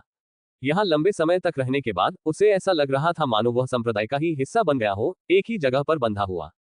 गू छोटे भाई, गुरुजी ने विशेष रूप से आपको बाजार में रहने और व्यापार संभालने में मेरी मदद करने का निर्देश दिया है, लू युक्सुअन ने कहा, जिससे ऐसा लग रहा था कि बाजार के लिए गू वेई की सहायता अत्यंत महत्वपूर्ण थी, हालांकि यह मुख्य रूप से उसे यहीं रखने के लिए थी। जब मैं संप्रदाय में वापस आऊंगा तो काफी समय के लिए एकांतवास में रहूंगा।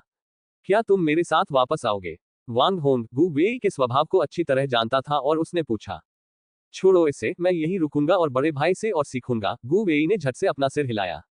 संप्रदाय में लौटने की तुलना में उसे यहीं रहना बेहतर लगा। तो फिर छोटे भाई, अपनी यात्रा का ध्यान रखना। अगले दिन वांग होंग लिटिल पेन पर सवार होकर किंगशु संप्रदाय की ओर उड़ गया। रास्ते में उसकी मुलाकात 5 खजाना खोजकर्ताओं से हुई, जिन्होंने उसे अकेला देखकर सोचा कि वह एक आसान निशाना होगा और उसे घेर लिया। अपनी आध्यात्मिक शक्ति को शीघ्र स्थिर करने के लिए वांग होंग ने जानबूझकर 5 व्यक्तियों से लड़ने के लिए 2 आध्यात्मिक हथियारों का आह्वान किया। उन्होंने अकेले ही उनका सामना किया और ऐसा प्रतीत नहीं हुआ कि वे किसी तरह से कमजोर पड़ रहे हैं।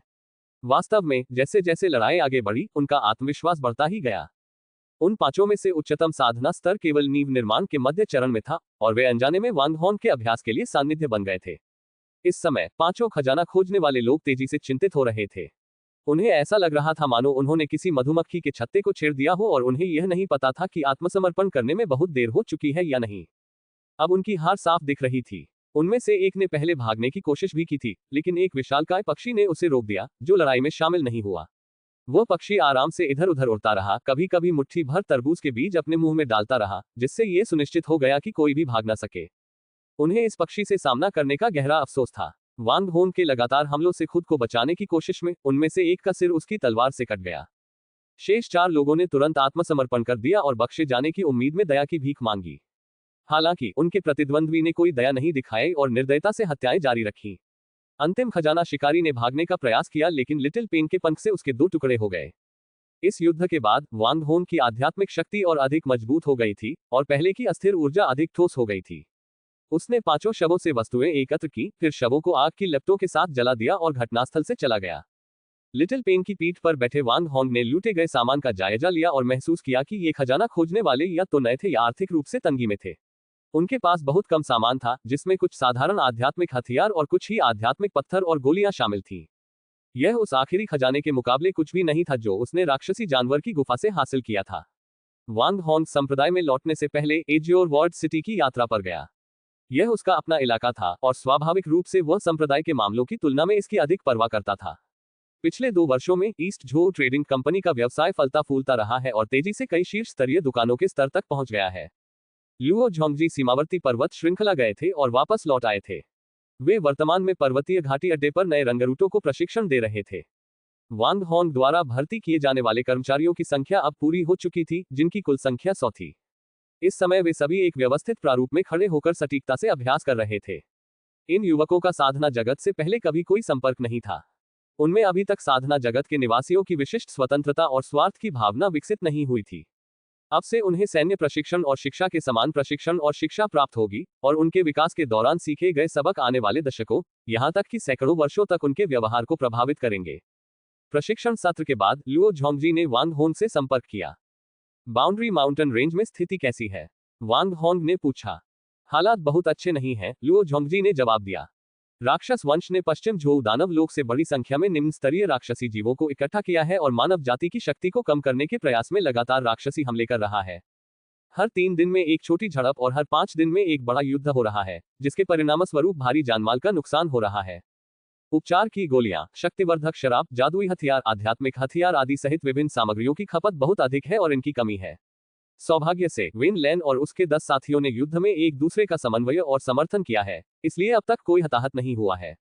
हालांकि जब मैं पहुंचा तो उनकी सामग्रियां लगभग समाप्त हो चुकी थी और दुकान में बेचने के लिए लगभग कुछ भी नहीं बचा था। ये कहना मुश्किल है कि वे कब तक टिक पाएंगे। लुओ झोंगजी ने वांग होंग को बाउंड्री सिटी की स्थिति के बारे में संक्षेप में बताया। नए शहर का निर्माण कार्य कैसा चल रहा है? वांग होंग ने उस क्षेत्र में एक नए शहर के निर्माण की योजना के बारे में सुना था और इस बार वहां भेजे गए हजारों लोग उसी उद्देश्य के लिए थे। नया शहर जिनान शहर के पूर्व में स्थित है, जो पश्चिम में सीमा शहर के साथ एक त्रिकोण बनाता है। इसे सीमा शहर में दानव कबीले की उपस्थिति का मुकाबला करने के लिए बनाया जा रहा है। दानव कबीला मानव जाति को अपनी नाक के नीचे शहर बनाने की अनुमति नहीं देगा। उन्होंने हमें परेशान करने के कई प्रयास किए हैं और जब मैं लौटा तब तक शहर की दीवारें केवल 10 फीट ऊंची रह गई थी, लुओ झोंगजी ने गहरी चिंता के भाव से कहा। यदि सीमावर्ती पर्वत श्रृंखला का पतन हो जाता है तो पश्चिमी दानव जनजाति सीधे पूर्वी झो साधना क्षेत्र के हृदयस्थल में प्रवेश कर जाएगी। किंगशु संप्रदाय पूर्वी झो साधना क्षेत्र के सबसे पश्चिमी छोर पर स्थित था और उस समय एजियोर वर्ल्ड सिटी को सबसे पहले इस खतरे का सामना करना पड़ेगा। हम ऐसा करेंगे, आप 10 और लोगों का चयन करें, बाउंड्री सिटी में आपूर्ति सामग्री लेकर जाएं और फिर वेन लैन और उसके समूह की जगह ले लें। अब से हम उन्हें हर 5 साल में बदलते रहेंगे ताकि उन्हें लंबे समय तक चलने वाली लड़ाई से आराम मिल सके। वांग होंग ने सोचा कि वेन लैन और अन्य लोग 1 दशक से अधिक समय से दानव कुल से लड़ रहे थे, जो कोई आसान काम नहीं था। संयोगवश उनके पास अभी भी फाउंडेशन बिल्डिंग चरण के दर्जनों अधीनस्थ थे जो फिलहाल खाली बैठे थे, और उन्हें भेजने से उन्हें व्यावहारिक युद्ध अनुभव मिलेगा और प्रशिक्षण भी मिलेगा। कुछ देर सोचने के बाद वांग होंग ने आगे कहा, इसके अलावा भविष्य में हमारा व्यापारिक काफिला हर साल कम से कम एक बार सीमावर्ती पर्वत श्रृंखला की यात्रा करेगा। भले ही हम लड़ाइयों में भाग नहीं ले रहे हैं, फिर भी हम उन्हें समर्थन देने के लिए अधिक आपूर्ति भेज सकते हैं। हम जो सामग्री भेजेंगे उसे सीधे उस क्षेत्र में उत्पादित विशेष दानव प्राण सामग्री के बदले में प्राप्त किया जा सकता है। इन सामग्रियों को वापस लाने के बाद इनका उपयोग हमारे नए रंगरूटों के अभ्यास के लिए किया जा सकता है। तैयार उत्पादों को दोबारा बेचा भी जा सकता है, वांग होंग ने टिप्पणी की। वांग होंग पहले 5 साल तक वहां तैनात रह चुका था और उसे बाउंड्री माउंटेन रेंज में राक्षसी जानवरों की सामग्री की सामर्थ्य की गहरी समझ थी। इस रणनीति से दोनों पक्षों को फायदा हुआ। इससे वांग होंग को लाभ कमाने के साथ साथ दानव कुल के खिलाफ लड़ाई में अग्रिम पंक्ति के मानव साधकों की सहायता करने का अवसर मिला। ठीक है, मैं इसे जल्द से जल्द संभाल लूंगा। पूर्वी स्वामी जी, नए रंगरूटों के पिछले बैच से पहले हमने उन्हें विभिन्न कौशल सिखाने में 2 साल बिताए थे। हालांकि उनमें से अधिकांश अभी भी शुरुआती स्तर पर हैं और इसमें काफी समय लग गया है, लुओ झोंगजी ने कहा। लुओ झोंगजी इस बात से व्याकुल थे कि इन नए रंगरूटों ने बड़ी मात्रा में संसाधनों का उपभोग कर लिया था। आमतौर पर किसी परिवार या गुट के लिए भी इन कौशलों में 1 या 2 शिष्यों को प्रशिक्षित करना काफी बोझिल होता है। वांग होंग के पास लगभग 100 शिष्य थे और उपभोग बहुत अधिक था। ये ठीक है, हम अभी भारी निवेश कर रहे हैं और भविष्य में इसका प्रतिफल और भी अधिक होगा। साथ ही हमें उनमें से असाधारण प्रतिभाओं की पहचान करनी चाहिए और उनके विकास पर ध्यान केंद्रित करना चाहिए। इसके अतिरिक्त उन्हें युद्ध के लिए तैयार रहने के लिए अपने कौशल विकास और दैनिक प्रशिक्षण को सख्ती से जारी रखना चाहिए।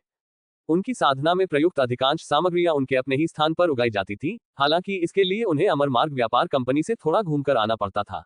लियो झोंगजी और अन्य लोगों ने इन सामग्रियों के लिए तीनों दुकानों से होने वाली लगभग सारी कमाई खर्च कर दी थी, जो स्वाभाविक रूप से कष्टदायक था। इसके बाद लियो झोंगजी ने आवश्यक सामग्री तैयार करने और जनशक्ति जुटाने का काम शुरू किया। 2 दिन बाद लिंग शुई वांग होंग से मिलने आया। उसे पता चला था कि वांग होंग वेन लैन और अन्य लोगों की जगह सीमा शहर में लोगों का एक समूह भेजने का इरादा रखता है। वह विशेष रूप से बाउंड्री सिटी जाने की अनुमति मांगने आया था। असल में वांग होंग के साथ उसका रिश्ता मालिक कर्मचारी जैसा था और अगर वह अकेले जाता तो वांग होंग उसे रोक नहीं सकता था। हालांकि उसे वांग होंग के पीछे चलने की आदत हो गई थी और वांग होंग उसके साथ अच्छा व्यवहार करता था। हाल ही में वांग होंग द्वारा दी गई ब्रेकथ्रू रियल पिल की मदद से उसने आखिरकार बाधा को पार कर लिया और फाउंडेशन बिल्डिंग के अंतिम चरण तक पहुंच गया। यदि वह अकेले बाउंड्री सिटी जाता तो उसे केवल एक पथभ्रष्ट साधक, सबसे निचले दर्जे का माना जाता और अक्सर उसे बलि का बकरा बनाया जाता।